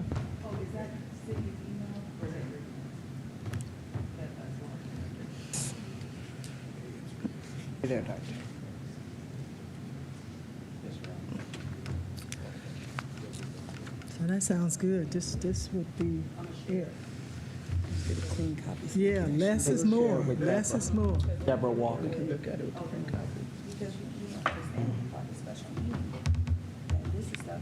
And just so you can understand, it's because we call this special meeting. This is like one of those long work sessions. I know because we convene again, and then we're working on a deadline. So that's why. And I say that, Ms. Woman, because I greatly respect you, and I say that with all due respect, and I understand your time because I value time. So I don't want you. That was not flippant or rude, but I respectfully wanted to make sure, and I want to say it on the mic so people know I respect my people. But. So that's why I feel like we got to take this time, and I understand, but this is the work. This is one of those things to me. This is the work for us as the board to do. That's just the deal. Because then if after this we have to do something else, we got to notice a meeting tomorrow, and we will have to vote on something Friday, which I think the way we're going about, we're not even going to be in that positioning because we have things in draft, which I think will still put us in a level of compliance. I don't know where she is. If you share it with me. Yep. Well, Madam Chair, I would just say that if, in fact, the superintendent and staff have already gone through this, and they're saying that most of these things we are going to have to eliminate anyway, that it does look like what we just did is going to be the heart of our policy. So Madam Chair. So can we say, in the event you find something, that you can share that, and we can... I think so.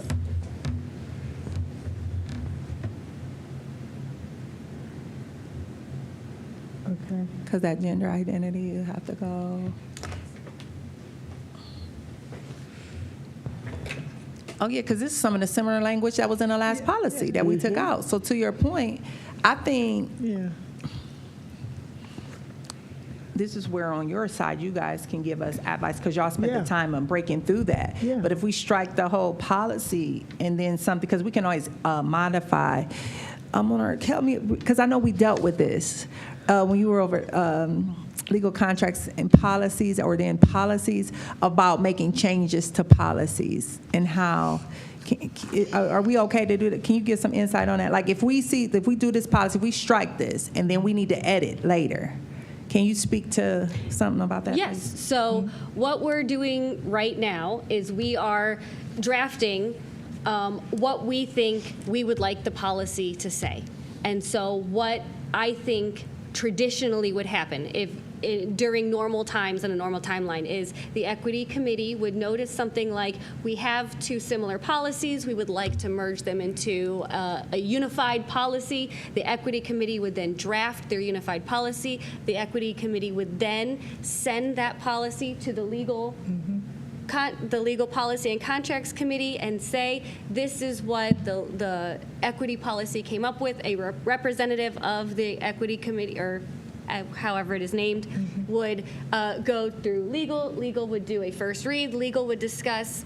Then legal would take it to the full board for a second read, and then the next board meeting would be the full board for approval, for vote. That is traditionally what would happen. I think the issue right now is timeline. What do we do with both the work that needs to be done and the timeline it needs to be done on? Additionally, sorry, the question you asked, amendments.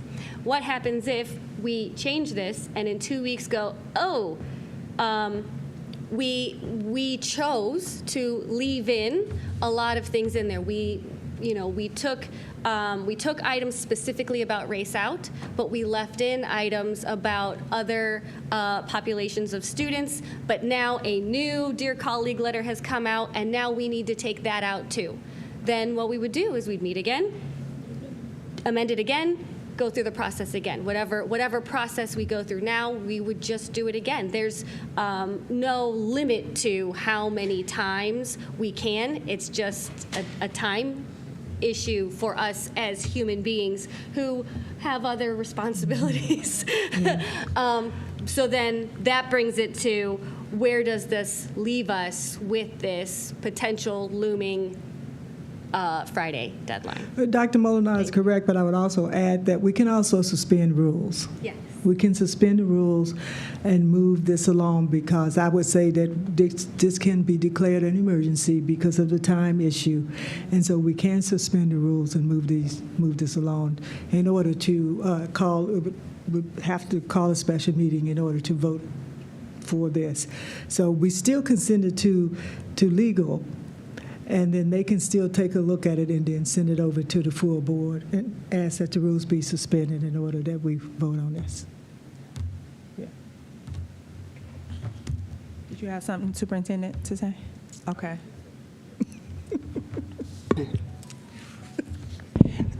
I do believe in the exercise we previously completed. We've covered a lot of it. We really have. We've covered it. And if there's an opportunity through suspending of the rules, you can always go back and look at additional information. So thank you. So just for clarity, so we're saying that the first one that we draft can be our sole policy that's covering this, and so we're just striking, we're repealing, I guess is a better word, 2260.07. Is that correct, Dr. Chapman? Racial equity. Yes, that would be the one. 22. Right? So yes. So that one so we can strike that and we don't have to go through this, but we do understand that even though we're repealing it, we're striking it, that if in your perusing of it or something, that there's something in there that seems like is missing that covers all students, that we can then amend if necessary. But for the sake of our timeline, everything that Member Sykes has shared with us, we can move this along to put us aligned with the timeline, this is questioning, not my statement. Yes, sir, Superintendent. Oh, Molinar. And sorry, before you go, Mr. Superintendent, so to make sure I fully understand what you're saying is that we would use these recommended changes, or you're saying the items from these would be inserted? When would the board see what items are being inserted into the other policy? No, I'm saying based off the recommendation of Dr. Chapman, who's looked through this, who did the strike. She said the policy we just spent the time on, and Ms. Carter and Carter, that what we've done on the first policy encompasses the understanding to serve all students without having to identify the racial component of it that is covered in this one policy. And so what I am positing is that this policy is like how Ms. Sykes we did on 2360.05, that we're doing the same thing on this one. You're looking to Sykes. Sykes, maybe you can explain it to me. No, I was just going to ask, as Member Archer, is there a meeting for legal set up?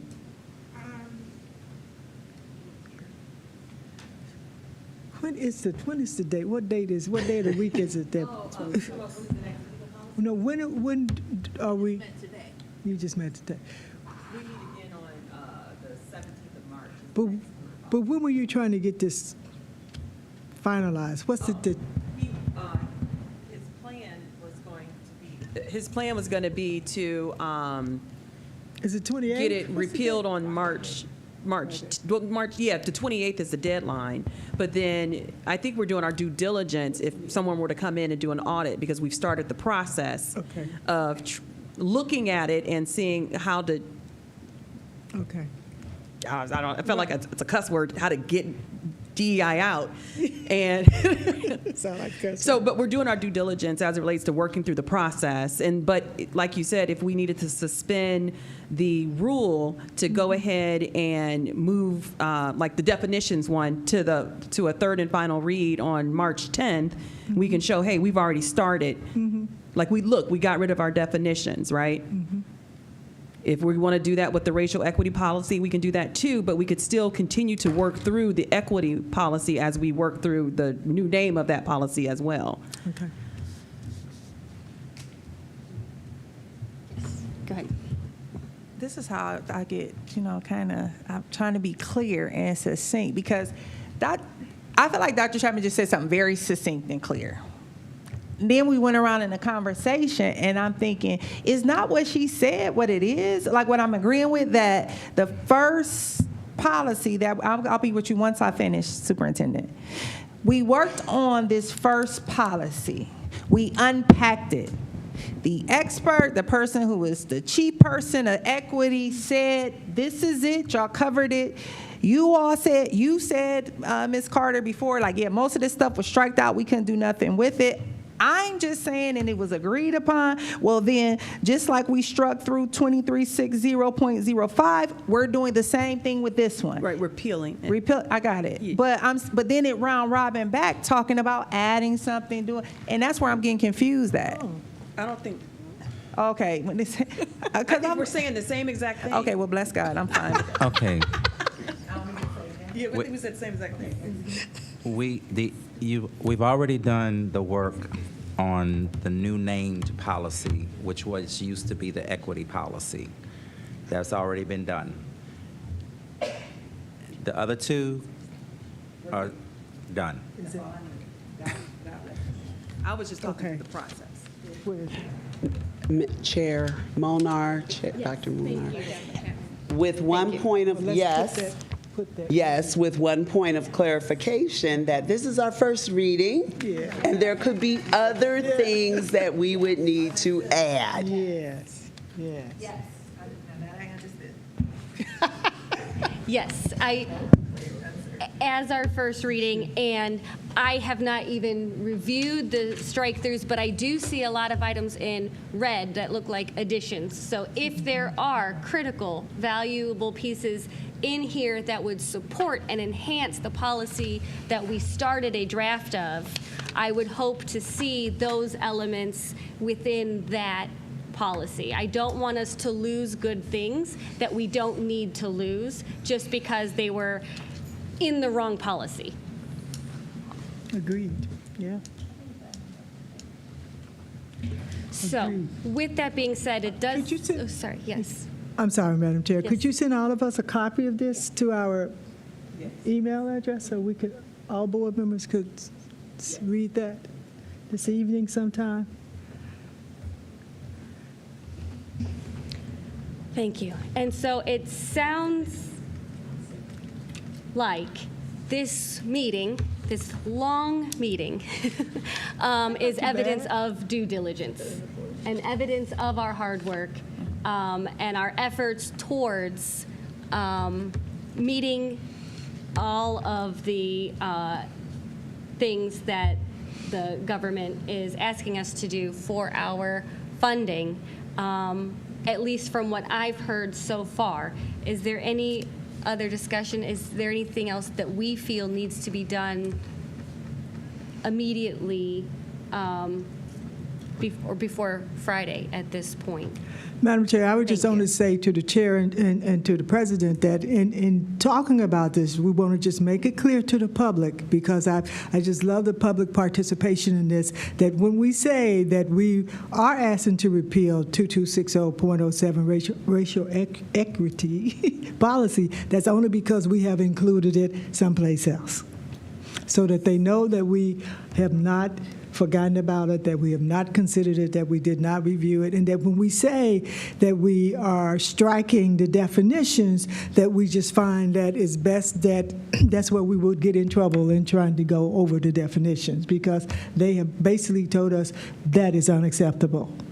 But it does no way take away from the intent or what this school system stands for, and making sure that all are involved in this process and will be considered as we go through this whole process.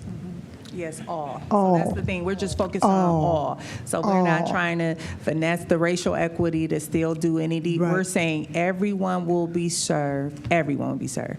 But yeah. So I just want to, before we get ready to the end, to move, because I wanted to make a motion, and so I move to remove the following items from the agenda as they are not appropriate for discussion in this committee. Items 10.3, job description, coordinator of talent and organizational development and recruitment. Item 10.4, job description, coordinator of social service and student support. I'm not going to second that, because, I want discussion. Why? Well, because I'm sorry. I'll second. Okay, now it's time for discussion. Oh, yeah, now we got you, yeah. Thank you. Yeah. Thank you. Yeah. Well, because when I moved it, because I'm thinking the conversation, because of how it was recirculated, we were talking about getting rid of DEI work when I referenced Lord. Because originally, when I moved it to this to committee, and I remember conversation was legal contracts or where should it go. When I looked at our board policy, when it comes to job description and where that's housed at, it would not be discussed in equity committee. And job descriptions is our policy 3120.01, and it gives, the board can look over job descriptions, but the superintendent has the levity to draft the job description. So it really shouldn't be in this specific committee. And then once a job description is like drafted, it goes to legal, even though not necessarily legal policy and contracts. It could be discussed there. It could go back there to unpack it. It just wouldn't be in this committee. Not that it can't be discussed. Not that the board cannot look over job descriptions, because ultimately the board can.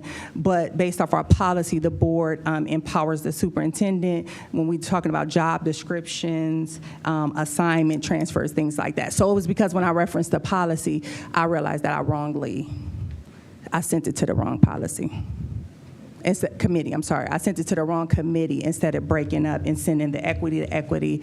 And possibly, as I was looking at it, if I had to think of a committee, it could have went to legal and contracts if it went to a committee. So my rationale is just when I looked at policy, they didn't support it being here. Is there any other discussion? Sure. Not about that. Do I need to relate it? Oh, no, we need to settle this. This is item 10.3. Before we go anywhere. Yes. So, yes, policy 3120.01 does give the superintendent does empower the superintendent to create job descriptions. And I believe that's exactly what the superintendent has done. Mm-hmm. The superintendent made 2 job descriptions. The superintendent brought 2 job descriptions to the full board and made recommendations for those as recommendations. And as a board, I think the question is if or when we learn of those jobs. So, and then with that, if or when we learn about those jobs that are being asked to be created, those new positions, that would then determine which committee that discussion might occur in, openly, transparently, publicly. I will say I have not discussed these I have not been part of an open session discussion of these job descriptions, right? It was my understanding that the jobs came to the Equity Committee because they were related to equity personnel. That was my understanding.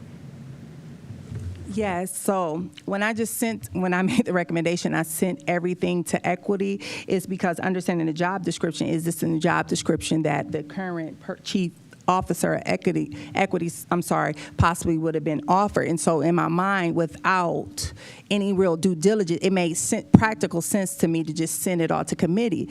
But when I reference policy, that's not how we are set up concerning job descriptions. Not that the board can't discuss them. I'm just saying it's in the wrong, this is not the committee to discuss them. And typically, based off of how our policy reads, the superintendent we give him the privilege. If we have questions, any board member can follow up because it's on our agenda and things like that. Now, just for sake of time and not to rambling, I'm just giving the rationale. Not that it can't be discussed even in this open forum. It just within the equity committee, and if it's a job description for a person, like say if it was for another person, we wouldn't discuss that. With the board determines, and the superintendent, we can do that openly in a contracts meeting, ask questions to the superintendent and make determinations of the job description, the board and the superintendent. It wouldn't be necessarily committee work. But may I just As I understand, I'm saying I'm not. May I just ask a question of the superintendent? Is it the superintendent's intent to recommend that you eliminate the staff in the DEI office? So based on the directive in terms of how we have to move, that, yes, to your point, yes, that would have been what we would have been doing to be in compliance, but knowing that our work has to be distributed somewhere, and trying to continue, just like we're doing with whatever the policy is going to be called, but I'm just going to call it our education policy, but ensuring that the work continues because we know what we need to do for our kids. And so I was just trying to make sure that we're in compliance, but not losing the integrity of the work that we know that we need to still do and have been doing for our students. It is the intent to eliminate all of the staff in the DEI office, even though we're going through this process now, and perhaps it's going to be called the Institutional Effectiveness Office. And so would you still see that as a need to eliminate the staff in the office? Well, I mean, I would have to see, I'm just following and conferring with legal on I would not support this because I'm not comfortable with what you're saying here. This is a yes or no answer. Well, Ms. And we are going through this process and saying that we want this to stay. I support this office still being an office of the individuals that's in there that's doing the work. I have seen nothing that say that those employees are not doing their job. And so is there a reason to eliminate, if we are changing this and we are changing the title of equity to something else, then would that not be the titles that these staff members would also take on and continue to do the job? So that's something that I need to discuss with legal. Right. So I would not support moving this out of here because this appears to me to be an enroll to changing the jobs in the DEI office, and I am not supporting that. So, especially, I haven't finished, okay. Especially when we have an individual, all of the individuals, when we look at their backgrounds and what they're doing and the time they spent there, you have people who have spent 30 years or more in that office. We have invested in them. They have participated in workshops and training and education and done all of that. And now we are at the point where we really need their expertise, and we want to disperse them and break them up and get rid of them when we can work through this and come up with a better solution? So I just saw, nope, I'm not finished. Okay. I'm not finished. I just saw a news person ask, what about all this training? What about this people going off on conferences and things? And I wanted to say, what about that? We want to keep our staff up. Standards on par. We want our staff to go and find out what's the latest in this and that and the other. I think that has happened in this office with these staff people.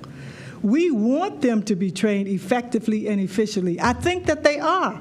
This is very important that we have experienced staff handling this right now so that our community will know that we care about all of the individuals in the system being inclusive and that we have the very best staff working every day to do that. And I don't want to see this department broken up, broken down. For what reason, when we've just gone through this process to show we can keep this group together without going against what the administration says.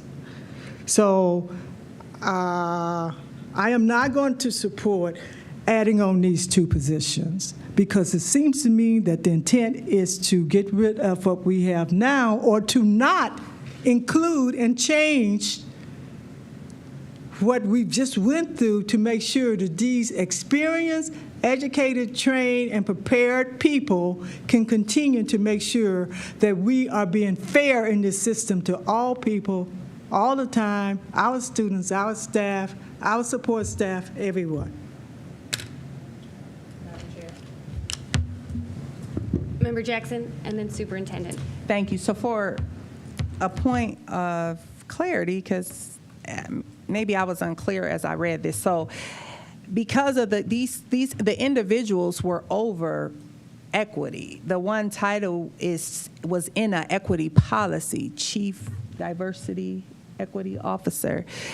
Office. So it has to be, a job description has to be created or rewritten, and that's what my understanding was, that the job description, that's why I think it needs to be discussed as far as the work, but just not here, but it has to be reworked. They can't stay what they are in order for us to be in compliance, but the people, the physical people, as I was understanding, still were going to be, and I feel like that's what Member Sykes was asking, but I don't need to speak for her, because now I'm unclear that the question is that these people, the people that already was doing the equity work, we just unpacked this, that these job descriptions were just to align with federal guidelines and regulations. However, the discussion to the point, which I think needs to be had, I'm just saying this is not where it's supposed to be had. It should go to legal or whatever. But in any event, the discussion needs to happen the same way it happened with the policies, as far as what is the work,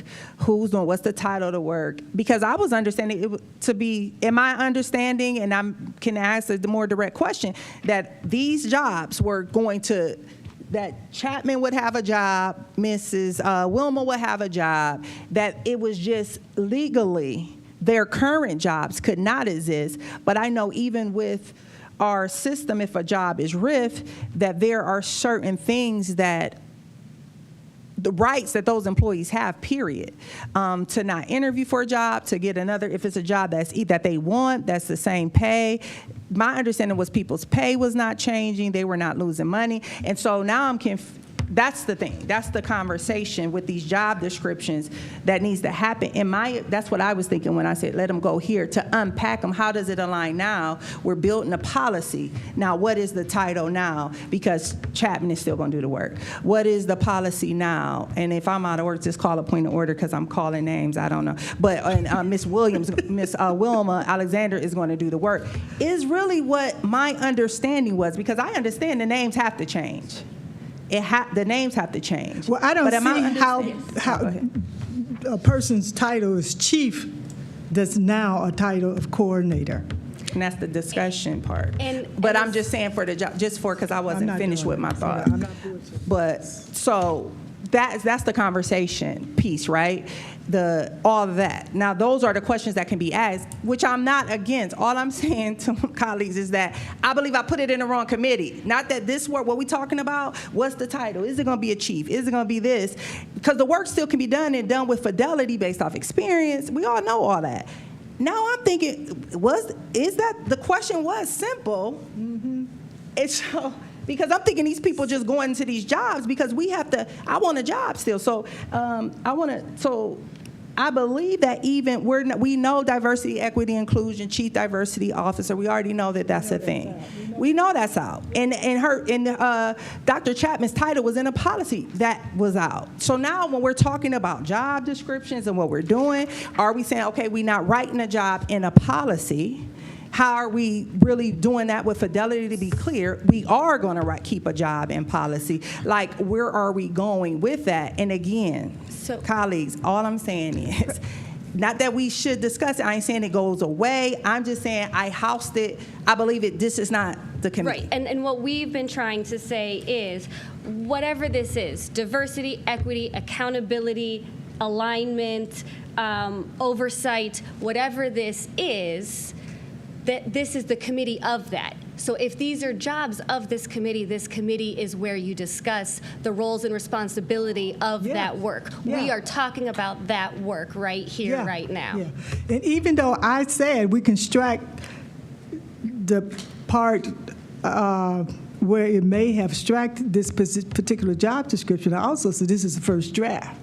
So I plan on taking a look at this and seeing exactly what we did do and make my recommendations, as I think all board members will do, every board member that feel that they're comfortable doing it, to say, I think we want to be clear on this. So if, in fact, we have taken out the position of chief, then I can tell you right now, I'm putting it back in. Any other discussion on 10.3? I will follow up and say, also, I will second a lot of Member Sykes's points and remind the community, we did this live on the spot. If anyone's tried to type live in front of other people knows, there are going to be errors. We are going to improve this. It is not done. What you saw today is not finished. I hope to see a comprehensive, built-together review, and I believe we have heard from our community and from our board colleagues and from our administration the importance of this work, the need for this work to continue, the support for this work to continue, and this is a strategic job that is overarching. And I do not believe that the work that needs to be done can be done by a coordinator. That is my opinion at this point in time, as far as 10.3. So with that, the motion on the floor was to move 10.3 and 10.4 out of this committee.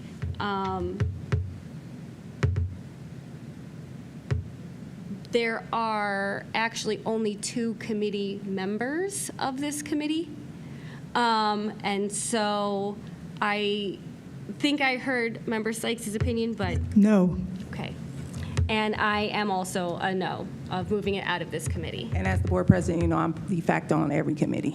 So I'm a member of this committee as well, just for clarity, because you stated it was just 2, but it's 3. But either way, you're able to carry, because you understand, but I just want to be clear, the president is part of the committee as well. Of all committees, absolutely, Madam President, of all committees. All right. Yes. Sorry, thank you.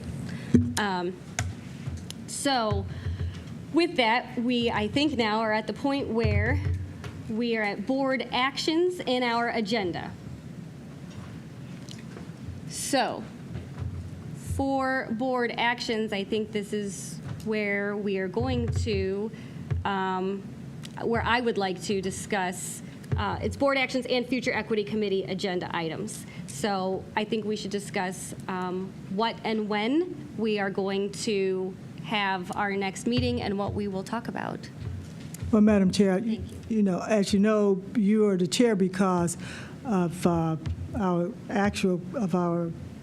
permanent chair not being able to chair this committee. So I think we probably want to go with her guidance on what we're going to discuss in the next committee.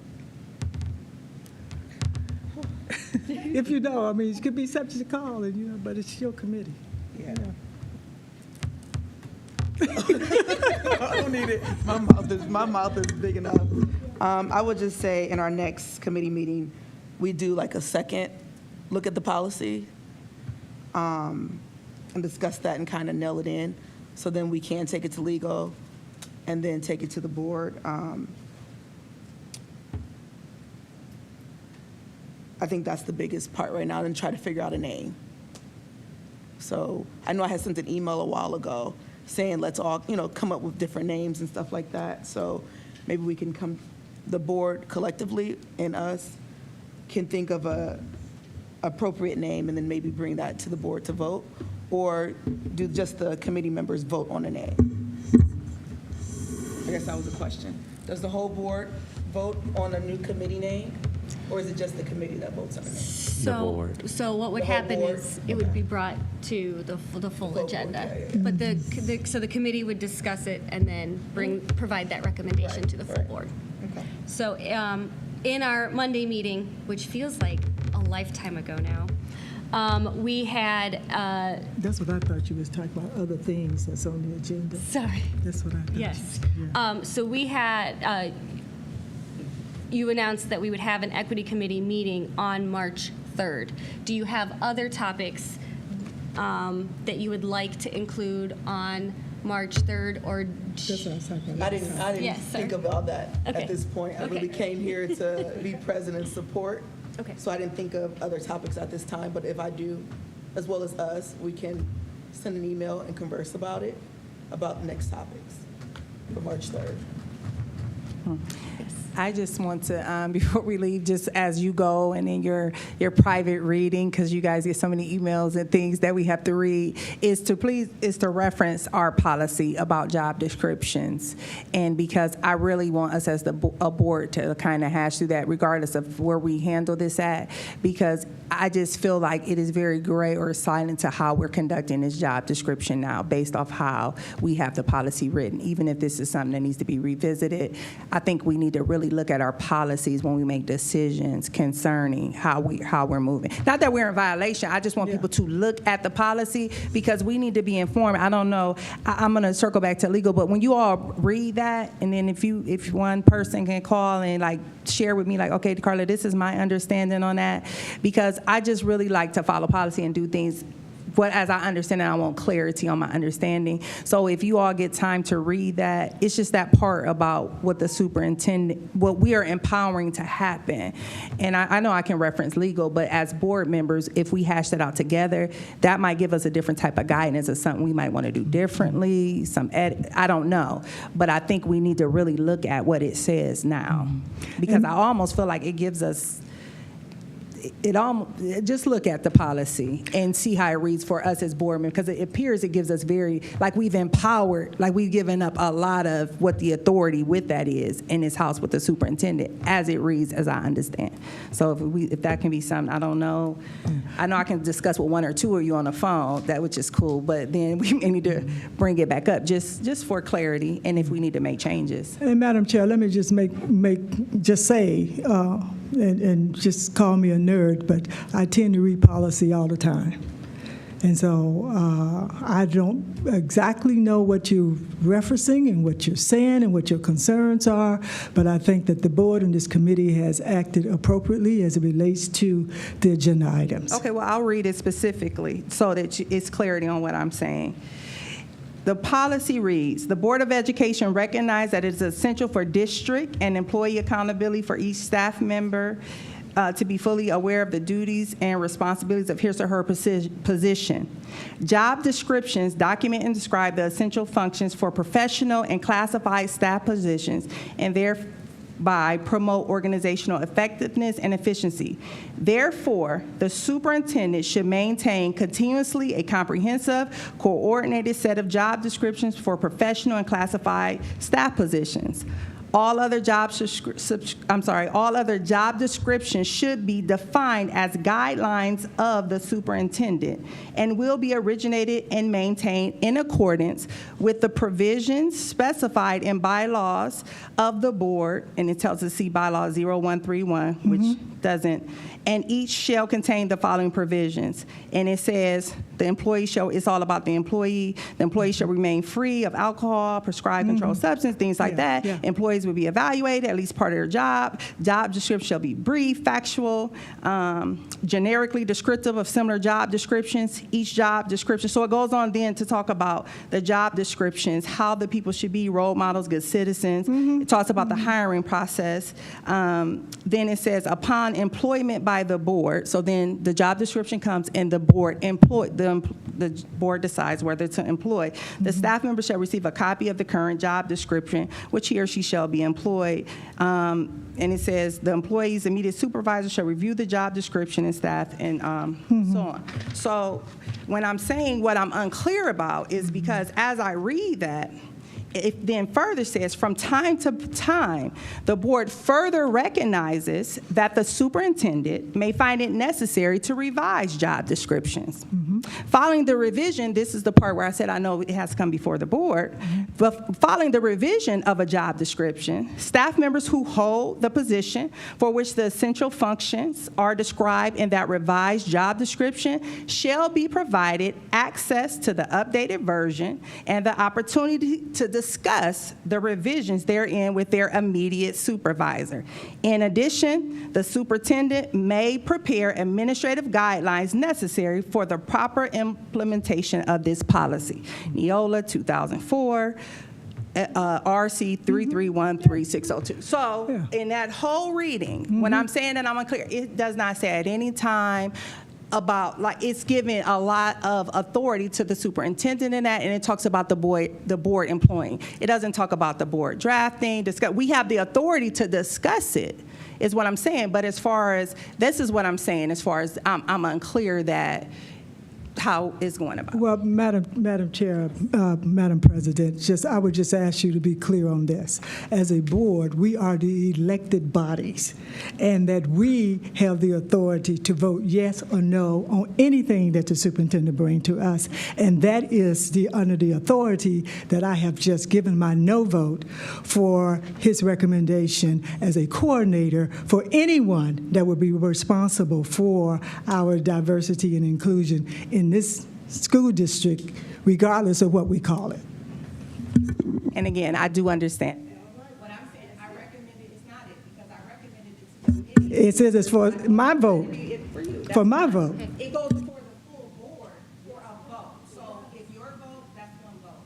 Owner, that's another vote. It's 7 board members. So what I'm saying, if this position of coordinator would have stayed on the agenda and vote, it could have been voted up or down. I'm simply saying the discussion, no qualms about the title. I am saying when it's housed here in the equity committee, the discussion about the job description between the board and the superintendent, I am simply saying that as the policy reads, I'm simply saying as the policy reads, it gives a certain levity to the superintendent to do things. Yes, the board can say, no, we're not approving that position, or the majority of the board can say, yes, they are.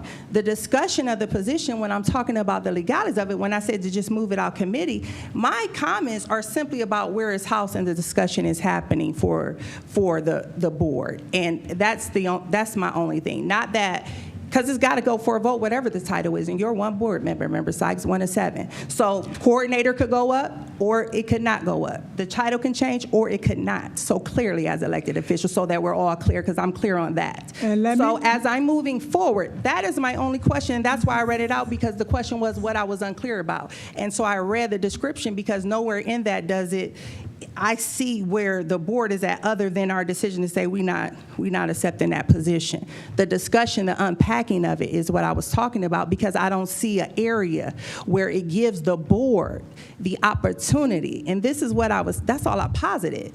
that we need to look at the policy, because I don't see where it gives the board an area to have this very discussion if job descriptions come up. That's where it seems like the board took its authority through policy to say, let the superintendent handle it, and then we're in a position to vote it up or down instead of unpack and say, this should be a chief, not a coordinator. Where is that discussion happening? I'm saying policy is not speaking to, at this committee or in legal contracts, the board with questions like, where do we have, as a board, the discussions if we don't agree with a job description? Because the board has given authority for the superintendent to make it. I don't see where we have the opportunity, which is why I had to be pulled off the agenda. I don't see where we have a real opportunity to really break down and say, before it even comes to an agenda, like, no, we need you to rewrite this to say this. That is my questioning to my colleague. That's it. Not that I completely disagree. It's just we might want to consider the policy too in some type of way to be able to have those discussions.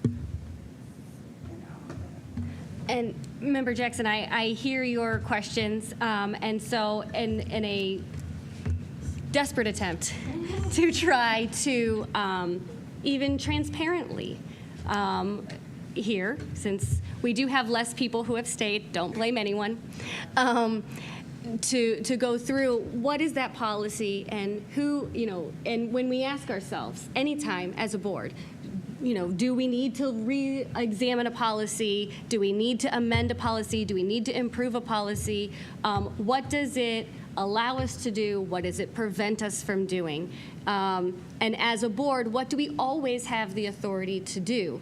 And as we take things into and out of committees. So first, I will say, Superintendent, if I may ask, were you able to write those job descriptions? Yes. Yes. So their brief, factual, I tried to take notes as you were, right? Their brief, factual job descriptions. And did anyone stop you from drafting a job description? No, we worked with legal on that. So as a board, we don't, we have empowered our employee to write whatever job description they want, and our employees can do that. When those jobs are brought to the board then has the authority to look at it briefly and decide, do I need more information? Do I not need more information to proceed on this thing? And we always have that authority.